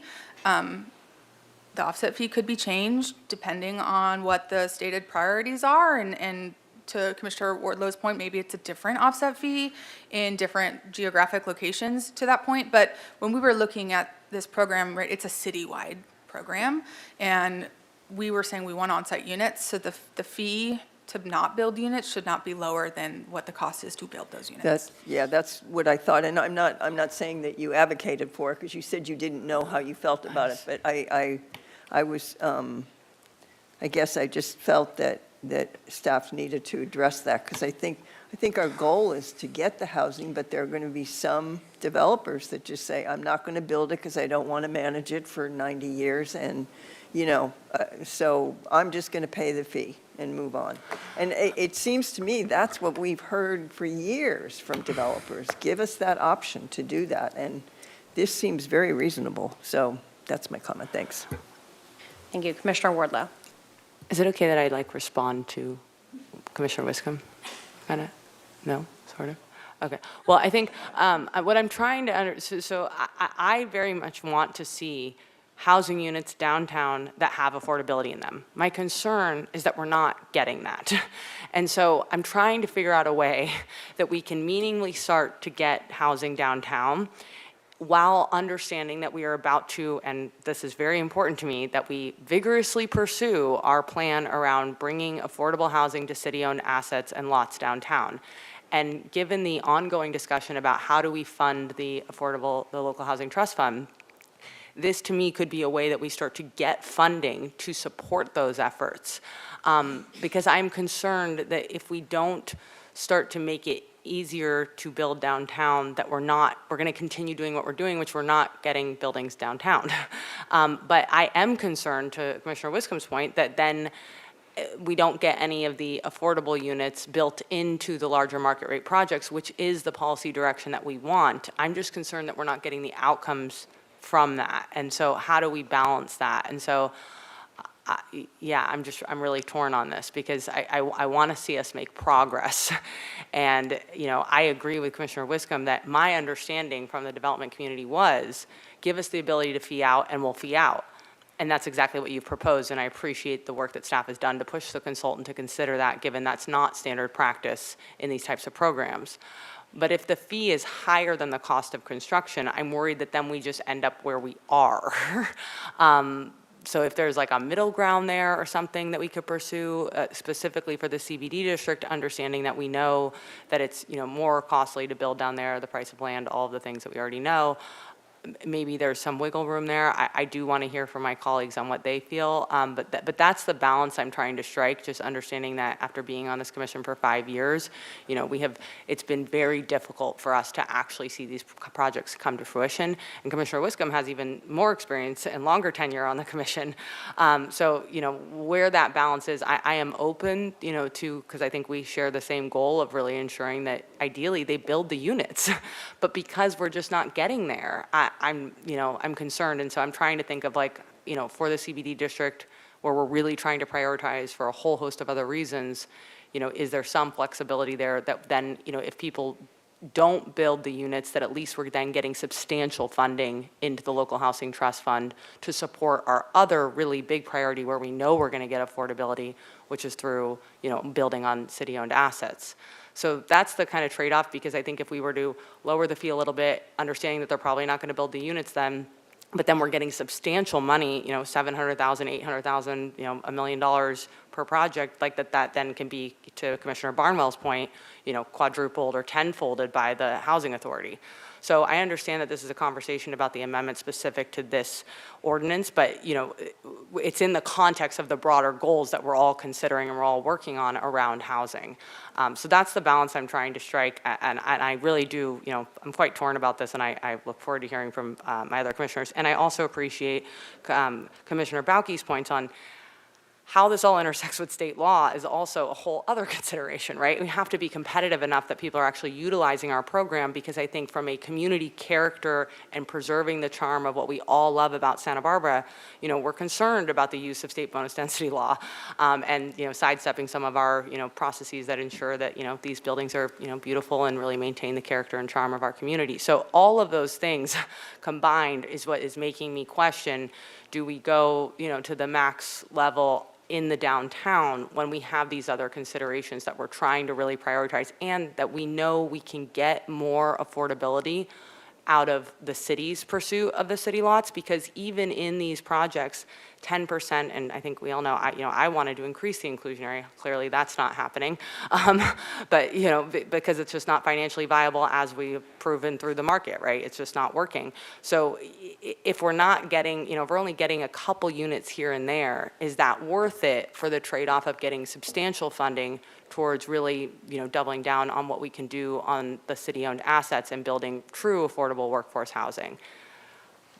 I'd love to hear from my fellow commissioners, because I'm truly torn on this. I think we all want the same thing. It's just about how do we meaningfully get there? I think we're kind of veering into comments and deliberations, and I want to make sure that we finish up questions first, but I also think staff may have wanted to respond at some point during that. I was just going to say that you've articulated the conundrum. This is the policy conversation, and yes, we did a study, an economic study to try and nail it down, but that's also one point in time.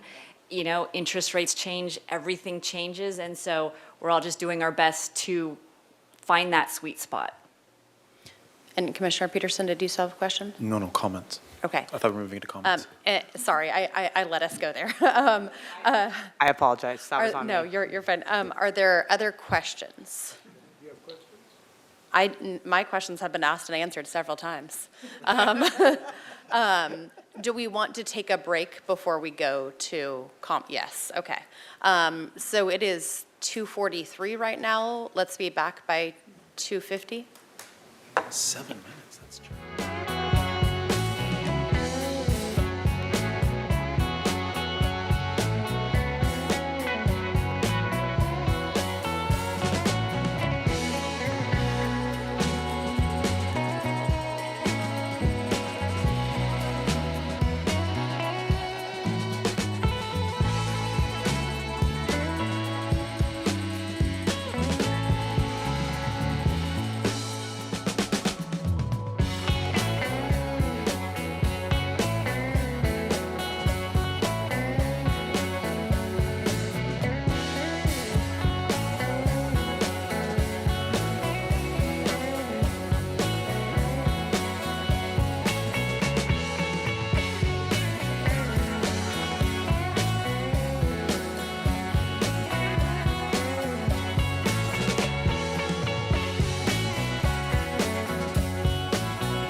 p.m., and we'll open it up for comments and deliberations.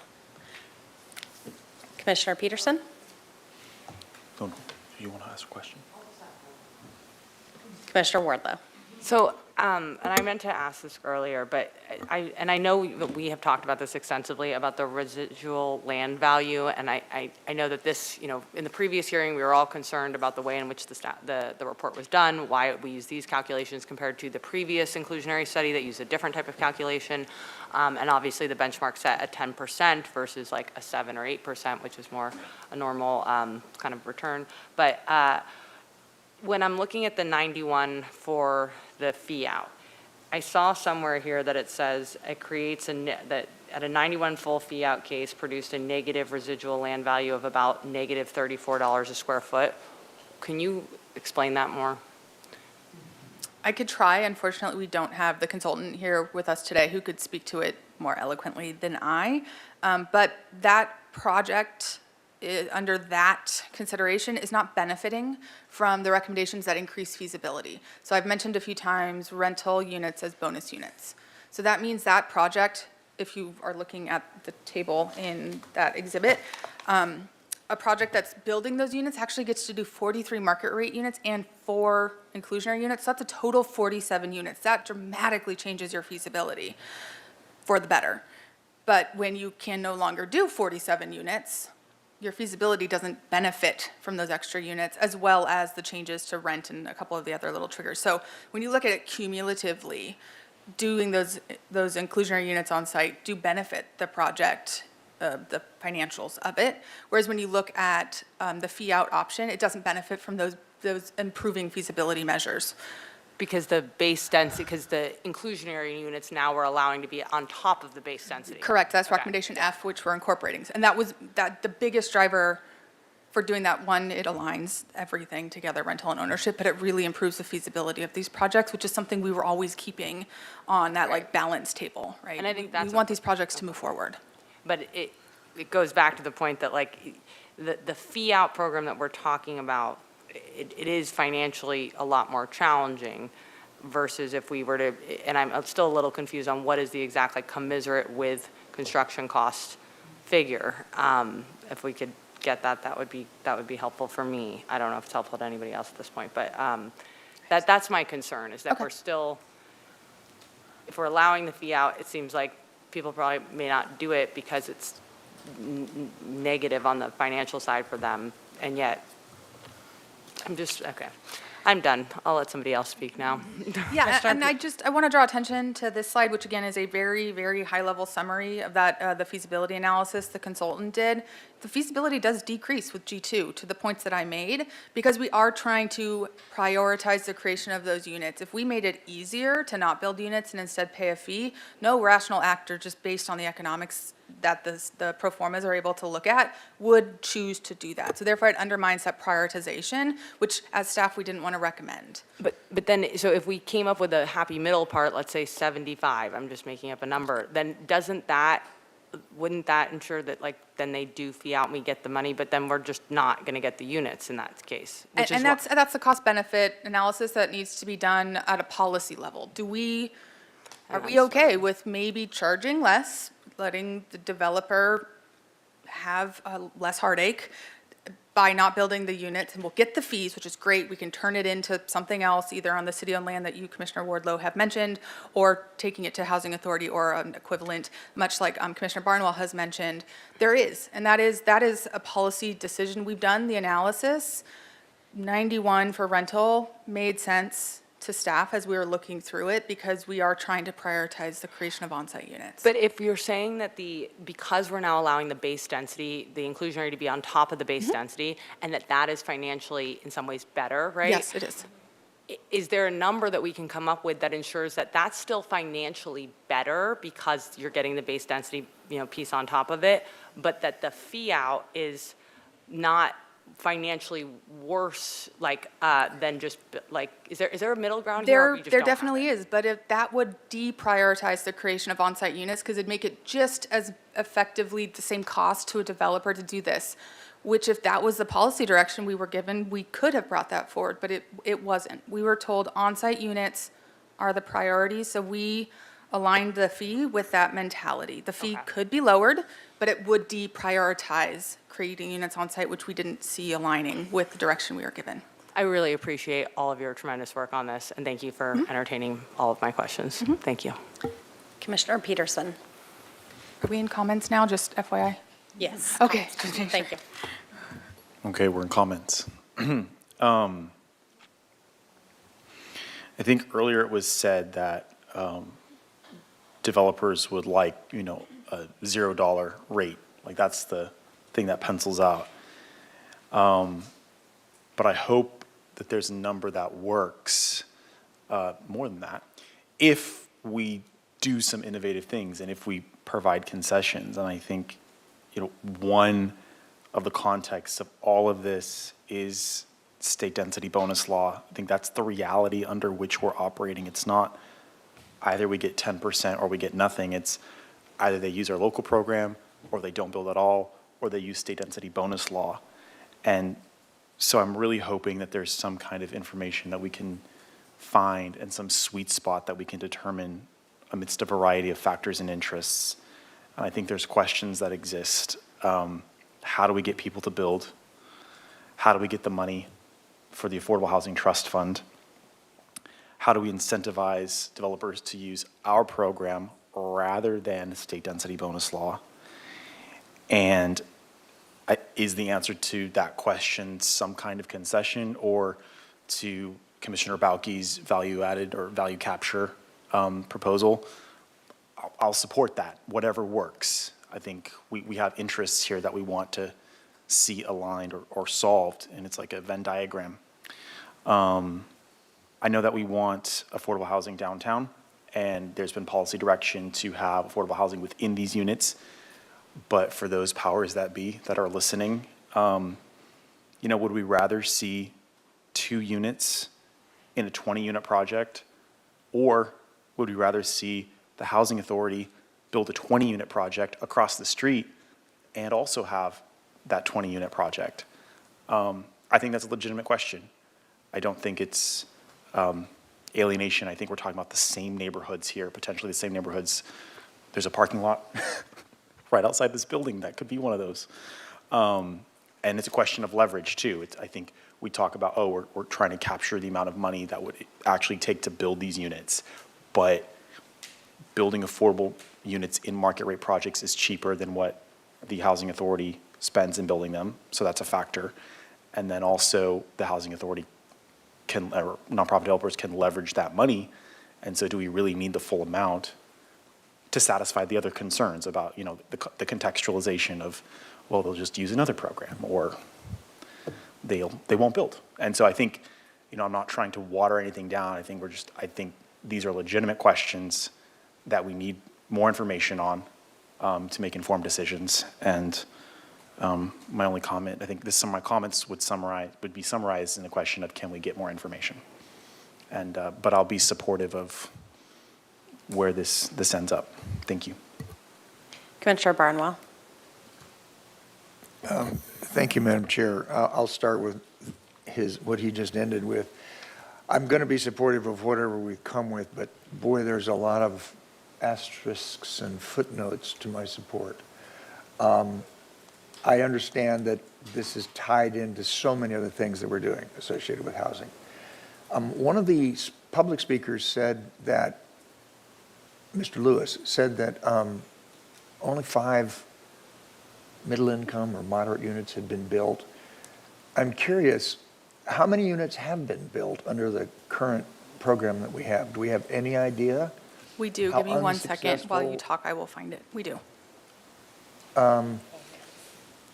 It came up in our first discussion. I know that we keep throwing out the word affordable, but this is aimed at moderate affordable, 100%, right? Because the in lieu fee, if we give it to, and I use the general term housing authority, if we give the in lieu fee to the housing authority, they're not going to be able to use their multiplier for moderate type housing because it isn't available for that category. And I think that distinction is really, really important. And I don't think, to go back to what I was commenting about the council, everybody at the city council was just like us. We're like, what are we talking about here? What are the details of what we're talking about? I think that's an important detail. When we use the, the category term affordable, we're really talking with this ordinance about how do we get more moderate housing. That's what this is designed to do. It is not designed to get us more low and very low, et cetera, et cetera. And I'm not sure that we've covered all those bases. And I almost wish we could have sat, at a big round table with coffee for everybody and said, okay, let's start at 8 in the morning and we'll go for 3 or 4 days this week and talk about it, and get some developers in there. Because, for example, when we talk about the construction costs, and that would be the measure that the developer would compare against the cost of the fee out or the in lieu fee. The truth of the matter is that he has a 10-unit apartment house that's only 9 units in terms of his ability to turn around and sell it. It's 9 market units plus an odd 10th unit that he offers on the open market. And so the income stream that he receives is diminished over the term of whatever it is. Is it 90 years? That is another thing that the developer, you can bet, is considering. It isn't just the construction cost, it's the reduction in the market value of his property. We didn't talk about that either, and that's unfortunate, because those kinds of numbers, and we mentioned, well, we can't really get those numbers. We can get those numbers. People exist that can provide those numbers. Whether they're exactly correct or not, they give us a place to stand and look. Say, okay, well, maybe it's a little high, maybe it's a little low, but there's a believable number there. Unfortunately, we don't have that in front of us.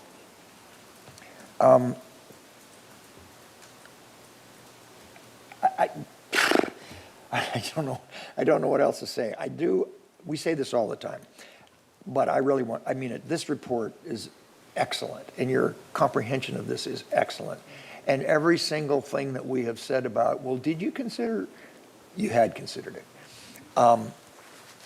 It can't necessarily be the driver of the discussion, but you did consider it, and I deeply appreciate that. It's unfortunate that we can't know a little bit more about the hard number component of it. And for example, the $91 versus the $35. My own studies suggest, and maybe Commissioner Wardlow mentioned it, the $75. My studies, based upon what I understand, the cost of construction, et cetera, my number is at closer to the $50 one that we landed at rather than the 91 that I was agreed upon when it first came to us a few months ago. The $50 seems, but then again, who knows, who knows? We have to try it. So thank you, Madam Chair, and I want to thank all of my fellow commissioners too for bringing, this requires your thinking hat. And I appreciate everything you've given to us. I'm going to be supportive. Give it to the council and let them kick it around. Thank you. Do we have other comments? Go ahead. Sorry, Vice Chair DeLucia. I was going to wait. I wanted to hear what my other commissioners had to say, but that's fine. I think at this point we just need to move this to council. We're not the only city struggling with this, and if we don't, it's like, but I think you've done a great job, staff, on this, and thank you, Commissioner Wiscombe, for helping me understand, dissecting the $3.3 million that it works out to like $738,000 a unit. So that puts it more in perspective. So I'm comfortable moving that forward to council, because I don't know what council's going to do. They may not go with it. They may lower the footage cost on it. So I'm fine with that. I think the strength of this is the fractional, the way we're going to do the fractional numbers. That's going to get us some money into the housing fund. That's maybe the strength of this. It's interesting, kind of ironic how we do need moderate units. We do need what's the other word we're using? We're using middle income for ownership. Middle income. We need those. Obviously we need low and low. The lower side also, but we do need to balance it out. So, But it is very frustrating because we're not meeting the numbers. We're not the only city not meeting the numbers. So, but I think we're at a point, I think this should just be moved on to council at this point, and we need to, as we go forward, obviously we need to continue looking at housing and how we can actually get more units in the city that are affordable. So I think those are my comments for now. Thank you. Commissioner Wiscombe. Thank you, Madam Chair. Okay, I just did some calculations. I think what we have to think about here that I understand Commissioner Wardlow's comments about lowering the cost, and I think Commissioner Peterson said, are we better off not building the 2 units in the 20-unit building, but building the 20 units of deed-restricted housing across the street? I think we have to realize or keep in mind that we're dealing with moderate units, and the leverage is different, if at all, for moderate units when you come to the local housing trust fund and whoever is building the affordable housing. And I agree with Vice Chair DeLuccio on we're going to get money from the fractional. And have we done an estimate based on our piddly little figures before for fractional of what we might get when we change the numbers? I did not. I was looking at projects in the pipeline that are utilizing state density bonus law in comparison to non-state density bonus law projects. But we also don't know when a project is going to use one or the other. So there's projects in the pipeline that stall out. There's projects that come online that are different. Like it's nigh on impossible to do that, unfortunately. I tried to do it just to get a number. What could we anticipate? But any number I come up with would be wrong. Okay, yeah. Well, I think it's a point that we have to realize that we're going to get dollars for fractional, the comment that you made, Ms. Falk, on this, if we lower the fee, it deprioritizes on-site deed-restricted units. And I think that's really important for diversity. I think we need those. I did just a calculation. If we lowered it to I used $72 because that's what we were talking about before, that for those 4.3 units, it comes to $2,510,856, and that's $583,920 per unit, which I know is too low. It's over $100 a square foot, I think, to build a unit. So it's way too low, and you're just not going to get your goal, which is, you want to build on-site deed-restricted units. I think we do want that diversity. So I'm supportive of the program. I think I want to make sure that we get in our definitions section net livable area, how we calculate that, whether it's AUD or, not AUD, and that we use the term offset fee rather than fee out, just because that's, I think, or pick one or the other, but have that as consistency and a definition for that. I think, my other comment is these numbers aren't written in stone. We don't, we can't define these numbers to the point of saying, oh, this is a great number. 91 is a great number, or 72 is a great number. We are doing our best guess and our best based on the feedback we've gotten from staff who have done a tremendous amount of work, thank you very much, on this, and also from the community of developers, applicants, owners that build these projects. And that's many years of just them crying for this offset fee because they don't have to do it. And to Vice Chair DeLuccio's comment, which I totally agree with, it doesn't stop at the cost of the unit.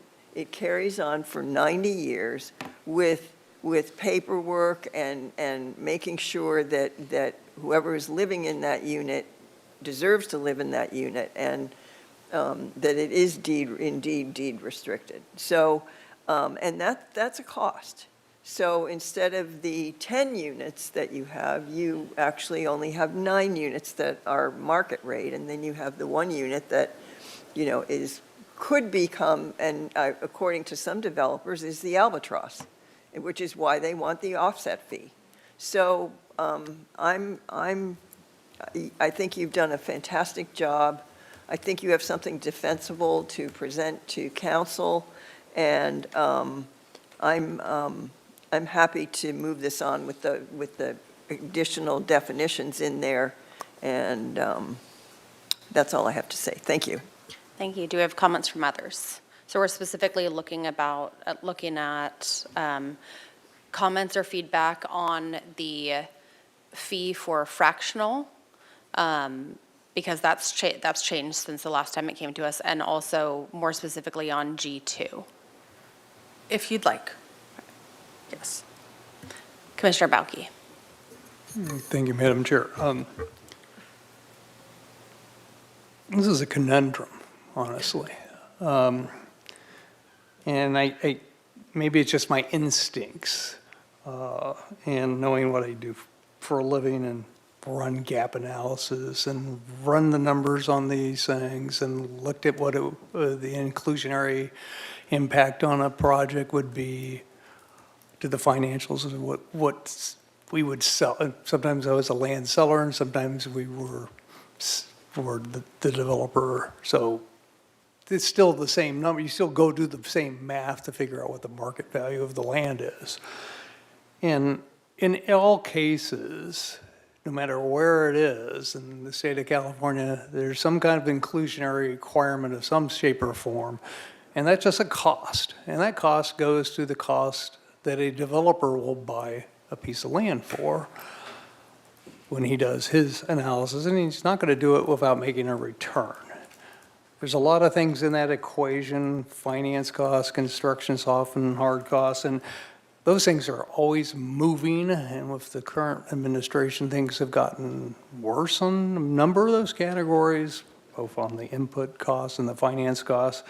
So we're only a piece of this equation, which unfortunately we can play with our number a little bit, but it's not necessarily going to guarantee that we're going to get housing built if those numbers don't get better on other things, or landowners in this town accept the reality of the costs that are out there, may it be government cost or costs out in the global system for construction, that they're going to have to sell their land for a lower dollar value. Problem is, there's a lot of people parked money here, bought property, and they'll just sit. So I'm not sure how much we can force this, this situation, other than make it at least equitable as to which policy direction we want to go. If we want it on-site, let's make that incentive to be the case. If we want to do some other method, which most developers, because there is definitely a cost, it's both off the discounted cash flows of the property going forward. Mr. Barlow mentioned some of those. The value of the property is constrained by that affordable housing unit. And also you just have the headache of having to deal with the paperwork as somebody that's dealt with those things. That's a cost factor. So I would think we would want to at least, if somebody wants to get out, they're getting a benefit of getting out. Okay, so I think that's the key thing where I'm going, it's like, okay, you want to take that, we shouldn't be incentivizing them to get out. I think Benjamin was correct that we want to deal with that policy issue of, is it in the project or adjacent? I think that's okay as long as if it's in the same proximity and it's an equal choice, not we're pushing them one way or the other. If they just want out, that's another conversation because we leverage the money into categories other than, because I don't think we have any mandate that we have to use the money that comes from the in lieu fee to moderate units. We can use that to leverage the harder ones to get, which is the low and very low, and maybe a tad up above that. But the private market can do better at the other tiers. It's not as much of a hit. The gap analysis will tell you it's not as much a hit, but it's still a hit, which all goes back to it's the price of the land. So I keep, I keep thinking we just need to make this program such that it's clearly articulates our goal. And I think that goal, at least what I discerned from the council was, when in doubt, we want it in the project. At least that was my understanding of that. And if that's the case, I think what you propose is going to get us that. But I think sort of and this is, my nature is just to think bigger. We really need an overall game plan for affordable housing on each of these tiers, especially for the CBD. If we want most of new development happening in this constrained town, we have mountains and an ocean in our CBD which can handle it better than any other locations, notwithstanding maybe La Cumbre Plaza and a couple other sites, but on sort of on a whole basis, we really need to figure out how we plan for getting the right mix into downtown. Because it needs to be the whole spectrum, basically the spectrum of what that market rate, generation rate is. It needs to match up with that, or match up with our 8,001 units that we have to, we need to get that to happen. So I'm willing to move along with this, but I'm not happy with where we're at as far as understanding our choices. Because there's a lot of choices and there's a lot of moving parts here. But, I think these are definitely big picture policy questions that the council needs to answer. I think we've asked all the right questions. So I'm willing to move forward with it. And I definitely support Commissioner Wiscombe's comments of pretty much where I was at on these. Thank you. Okay. Has everybody given comments? I'm going to go to Commissioner Wardlow and then back to Commissioner Barnwell. Yeah. Okay. Barnwell can go first. Thank you, Madam Chair. I want to give a personal experience. I hope the legal counsel here doesn't stop me, but it has to do with what is the policing of the units to make sure that they remain affordable. Now, I know this sounds preposterous, but as an appraiser, I was given an assignment to appraise a 20 unit in Isla Vista, all market units, market rent. Normally, I get a copy of the deed and deed restrictions, but this was kind of a rush job. I didn't get that. I appraised it and went down to the bank in Los Angeles, and they called me back about 5 days later and said, "What have you done? These are all affordable units, and you have used market rate rents and calculated the rent of this property based on that." I said, "What do you mean they're affordable?" I had no idea. The property manager, over the course of 5 or 6 years, had gradually just slipped in market rent units in all 20 of these things. When I went to him, he said, "Oh, God, I know, I was just kind of," and he had all these excuses, but I thought, oh my God, there was no policing of that. Now, when we give it to Rob and those guys over there, they're on top of it all the way. But this won't be that kind of a thing. It could easily be, as you have suggested, a 40-unit project with 4 affordable units in it. So I would toss that out. I would just want to toss that out because I think over time, these things can get lost. Yes. Just want to jump in really quick and say that we do an annual audit of all of our covenant deed restricted units, both owner occupied as well as the rental units. And so that includes the rent rolls, double checking that they're within the standards, the rent, we have names on that list of who's renting which apartments, and we are pretty thorough about it. Good. So, You're better than the county then. Very good. Thank you. Thank you, Madam Chair. Okay. Who's else going to go there? Commissioner Wardlow. I kind of echo a lot of the comments from some of my fellow commissioners of like, this is a conundrum. I think we all really want the same thing, and I think we're struggling with how we actually ensure that we get there, that we actually get more housing projects, and that we actually start to achieve better affordability. I'm really torn about this. I very much understand Commissioner Wiscombe's perspective, that we want to see, moderate income units included in these buildings. My concern is that we just aren't getting a lot of those projects, and when I think you are going to, I think staff was going to report back to Commissioner Barnwell on how many actual inclusionary units we have produced, because I think that's really important. So if you guys have those figures, I think it was like 8 or 13 or something. It's 21 owner and 13 rental. 13 rental. So we have a lot of conversations around affordable housing, right? And we all are committed to this. But when we're talking about 13 units over how much time? Is that in the last?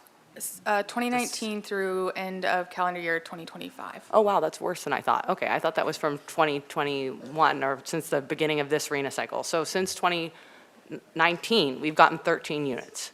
Correct. That is when the inclusionary housing requirement for rental units went into place, was Right. July of Yeah. 2019. Yeah, okay, so that furthers kind of my concerns, right? So if we're getting such a small amount of moderate, which is what we all want to see, but the numbers are really low, and that also, we're not getting as much just housing in general, that really concerns me. And I think we need to do something to ensure that we're actually making progress on these goals that I think we all share. I want to start with just saying that I do believe that what we're doing in this ordinance, in terms of increasing and allowing the base density, that the inclusionary units that you build on top of that is a significant step forward. I really do hope that that makes a difference in how development picks up, because I think that has been one of the big concerns. The second piece is the ability to fee out is another big concession that I think is a positive step forward. I am concerned that if we go with the 91, that we kind of just maintain where we are today, that we don't see really a change, that folks just won't fee out and then they just won't build and we'll just be where we are. So I am supportive of potentially doing a $73 amount for the downtown, for the CBD district, because I really believe that we need to get more housing in general, and then that money that we could raise from that could be meaningfully put to good use, where we can get much more levels of affordability and much more units on city-owned assets. I don't say that lightly. I definitely am concerned. I do want to see buildings with, moderate income units in them, but given that we have only produced 13 of those units since we started this program, to me that makes it feel that this is not working to get the outcomes that we all say we want, and I know that we truly do want. So that's where I'm at. Obviously, this is a difficult conversation, and I know we all want the same things, and so I understand that my colleagues may not support me on that, but I just feel like we've got to try something different to increase the outcomes that we all want around housing. And then one other piece is just on the moderate piece, right? I think that, when we're looking at I'm sorry I keep tying these together, but I think they are interlinked, is that when we're talking about true affordability and addressing climate change and all of the things that we understand of why housing is important to addressing broader economic vitality and all those things, that, moderate income jobs, a lot of the jobs downtown are not at the moderate income level, right? Most of the jobs are at the low, very low levels. So I think that's important to put into perspective. I understand why we're pursuing moderate because of the fact of how state bonus density law interacts and all of those things. But I think it's important to put that into context, along with the fact that the reality is we have only produced 13 moderate income units through this program over now between 2 RENA cycles now, not full RENA cycles on either end, but still, that's a lot. So that's where I'm at, and I appreciate all of the time of staff. I know this is a lot of deep detail work, so thank you all so much for your work on this. So I know staff needs clear feedback to take to council. So I'm wondering if it would be helpful if we nicely ask Commissioner Wiscombe to restate her feedback and had other commissioners say whether or not they agreed with her feedback. Would that be helpful, or is there a different format that would be helpful for feedback? I think that would be great. Do you have any thoughts, Tava? I'm just I think we would like a motion that we recommend to council, that you move this forward to the council, and then, but with whatever changes you would like them to consider. Okay. If any. Lucille, you haven't spoken. I have So not. do you want me to make comments and then the motion, or? If you're willing, yes. Okay. Well, I think first of all, we have to realize the goal here is we want to develop moderate deed-restricted units in the city. And the lowering the fee for that, I think, deprioritizes the on-site deed-restricted units, and down to the point of the units becoming 583, let's call it 584,000 per unit for, to deposit in the local housing trust fund is, I think we all realize that's really low, and that's going to catapult, I think, a lot of money going into the trust fund, but keep in mind, they don't deal in moderate units, they deal in the other low, very low. So I think I think to Vice Chair DeLuccio's point, the fractional units are going to bring in money. And the other thing we need to realize is that right now, developers don't have the option of an offset fee. And this gives them another option, and I think that's important. It's what they've been asking for years, and it gives them another option. I'm not doing a very good job of doing these. And to another point, there's a reduction in market value that I think the developer needs to consider by developing a deed-restricted unit. So if they decide not to develop it, at least a higher amount of money is going into the local housing trust fund that's more realistic to what it costs to build a unit. I think, so with those things being said, and the adding to the definition section, the net livable area, and perhaps some calculations like you showed us, that would be, maybe we could add those to the definition, that would be great. And having the verbiage offset fee, not fee out. And also the recommendation that we have a worksheet developed for applicants and developers that clearly explains all their options, because there are quite a few options here. With those, I would make this motion. I'll second that motion. Do we need to read the motion? Yeah, can the Planning Commission Secretary read back what she understands the motion to be? So I understand the motion to include an abridged version of what's on the screen, recommending to City Council, and also the what had been originally displayed on the side about clarifying the floor area used in fee calculations, if that's correct, and then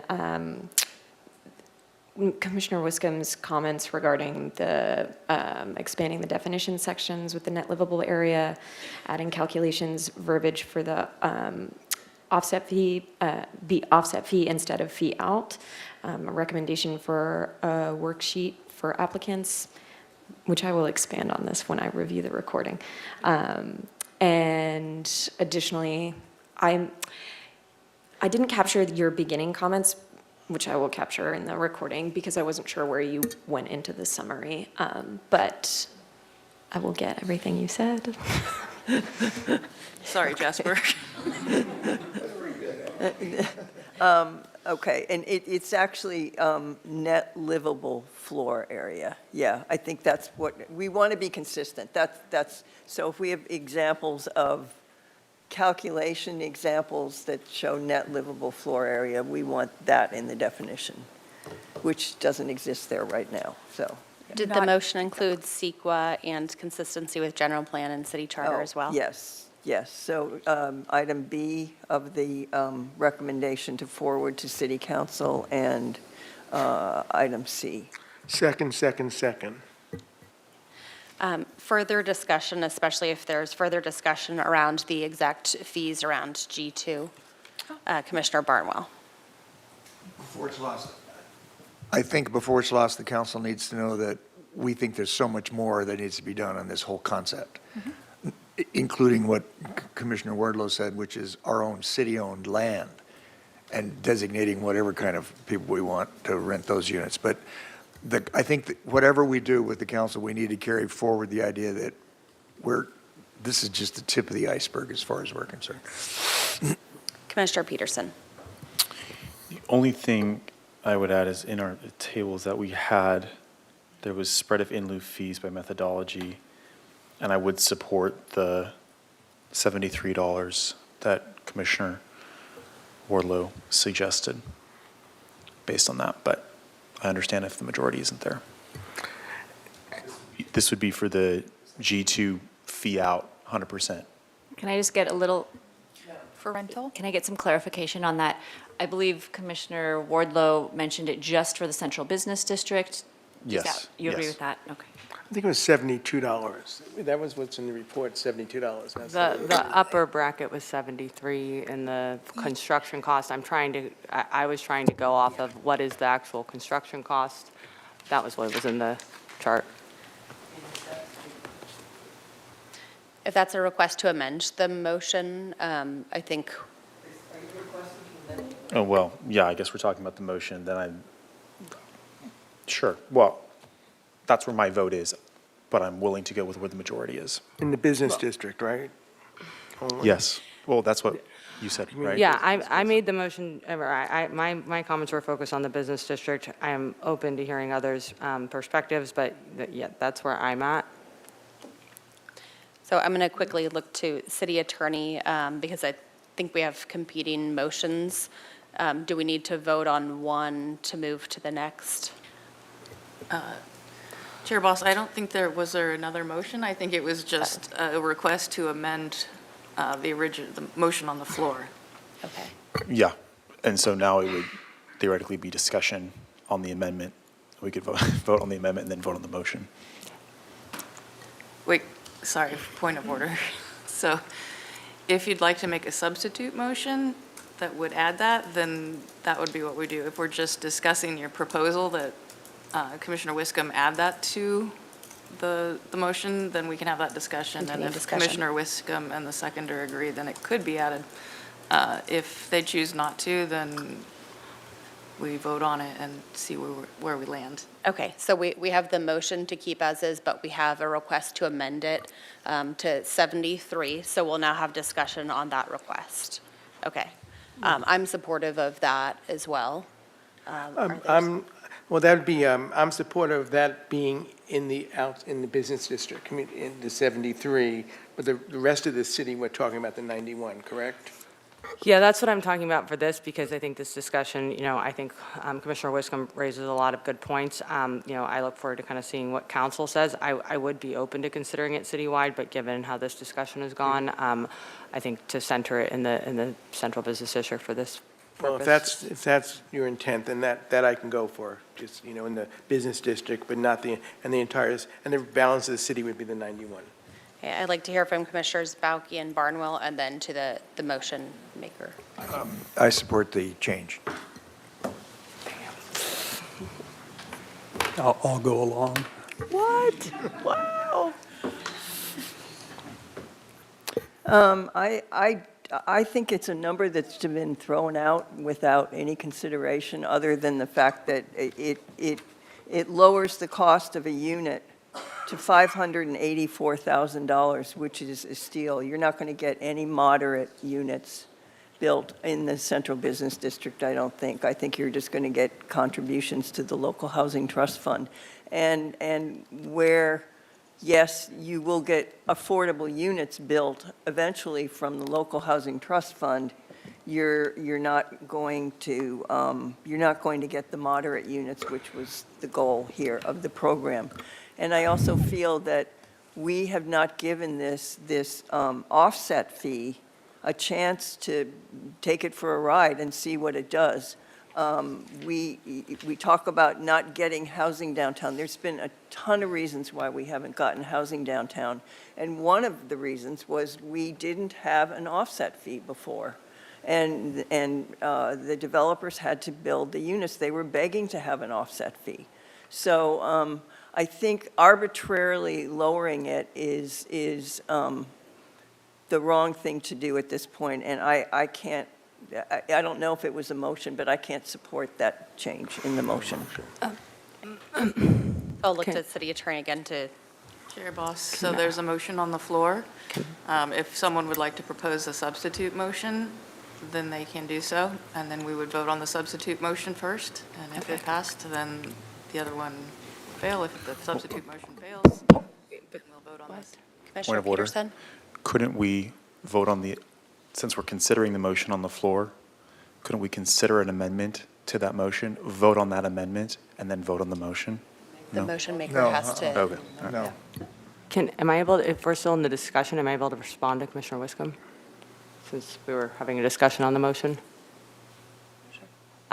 So I just want to be clear, I also am concerned that, then we don't get the moderate units downtown. But again, because we only have 13 units throughout the whole city since 2019 that are hitting that moderate income, that's why I'm looking at this, is because I want more affordability, and yet just wanting that isn't happening. So that, and when I said 73, it's not an arbitrary number. It's the number that was noted in the staff report as the cost of construction. So I thought that was an equal and fair landing point. But I hear you. I also want affordability. I am just concerned that we are not getting that affordability through the way we're currently pursuing it. Okay, but I also feel that we haven't given developers the option to have an offset fee, and now we're giving them that option, and the amount of money we're getting per unit at your $73, I think I calculated at 72, so I might be off a little bit, but $584,000 does not build a unit, and I think we all know it doesn't build a unit. I would be happy to keep the motion as it is, and also to make comments to City Council on a very considerable discussion we had up here about lowering that fee in the Central Business District. But I think that should be studied more, and I don't think it should be an arbitrary, let's take it down to $73 a square foot. I don't think it's an arbitrary number. It was the recommendation in the study was 71, and then the cost that is noted in the actual study on what it costs to construct was 73. So Okay. it's not that I'm making up the number. Okay, well, then someone needs to make a substitute motion. I think that's what Benjamin did. I'm sorry, I want to go in order of folks who have requested to speak. So Vice Chair DeLucia. Okay, I want to make a comment. We don't know what the council's going to come up with, what dollar amount, okay? So I just want to throw that out there. That being said, your calculation is $584,000. Okay, so that'll go into the housing fund. So if we give that incentive, the lower cost to put into the housing fund, when we go to use those dollars, that'll multiply, won't it, from 4 to maybe up to 10 times.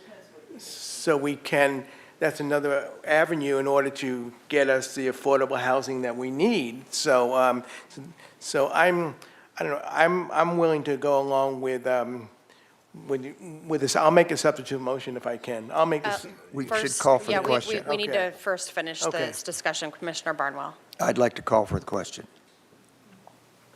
which is vote on the motion. On the motion, which includes the 91 and 72 as opposed to. Benjamin Correct. made a substitute motion. Correct, that's There's the not been a motion. substitute motion at this point.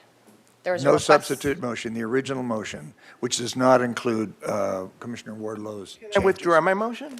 You can withdraw I your second it. second. Can I withdraw the second to my motion? No, you can't. There's a motion on the floor. I second that motion. Doesn't matter. She made it too. We got to vote on that. And then we either vote yes or no, and then we do a new motion that's, Yeah, So Just do a substitute motion, please. I will make a Commissioner Pe- substitute motion. Okay, please make the The substitute. substitute motion would be to, everything that was been discussed here as part of the motion, the definition and all that, and also, substitute motion would be the $73. The $73 in the central business district. In the central is what business I- district only, and the balance of the city would be at the $91 I'll second that. Did- for the building. Did that motion include CEQA and consistency with general plan and city charter? Yes. Yes. Okay, And also the definition of, living areas. understood. Yes. Ms. Carmen, can we please have a roll call vote on the substitute motion? Thank you. I'll begin with Commissioner Wiscombe. No. Commissioner Barnwell, Yes. Commissioner Peterson, Yes. Commissioner Balke, No. Commissioner Wardlow, Yes. Vice Chair DeLuccio, Yes. and Chair Boss. Yes. And I should take comments for the no responses. So Commissioner Wiscombe, Thank you. I'm voting no because I think that, first of all, we have never given developers an opportunity to have an offset fee, which this package gives them. I think that the $72 or $73 a square foot in the CBD which is probably the highest cost place to develop in the city, produces a unit that's below 600,000 per square foot, and, I'm sorry, per unit, 600,000 per unit, according to our examples. And it's going to create a lot of developers that come forward and just give money when staff has said our incentive is to build some affordable units downtown, some moderate rate units downtown, which we won't get our local affordable housing providers don't get the leverage from the moderate units that they get from the low and the very low income units.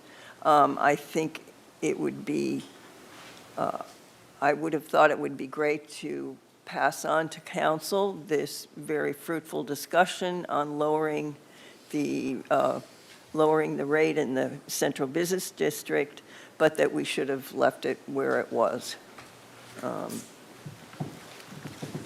That's all. thank you. And Commissioner Balke? Actually, pretty much, as you notice, I've went back and forth on this, so I'm sort of teetering.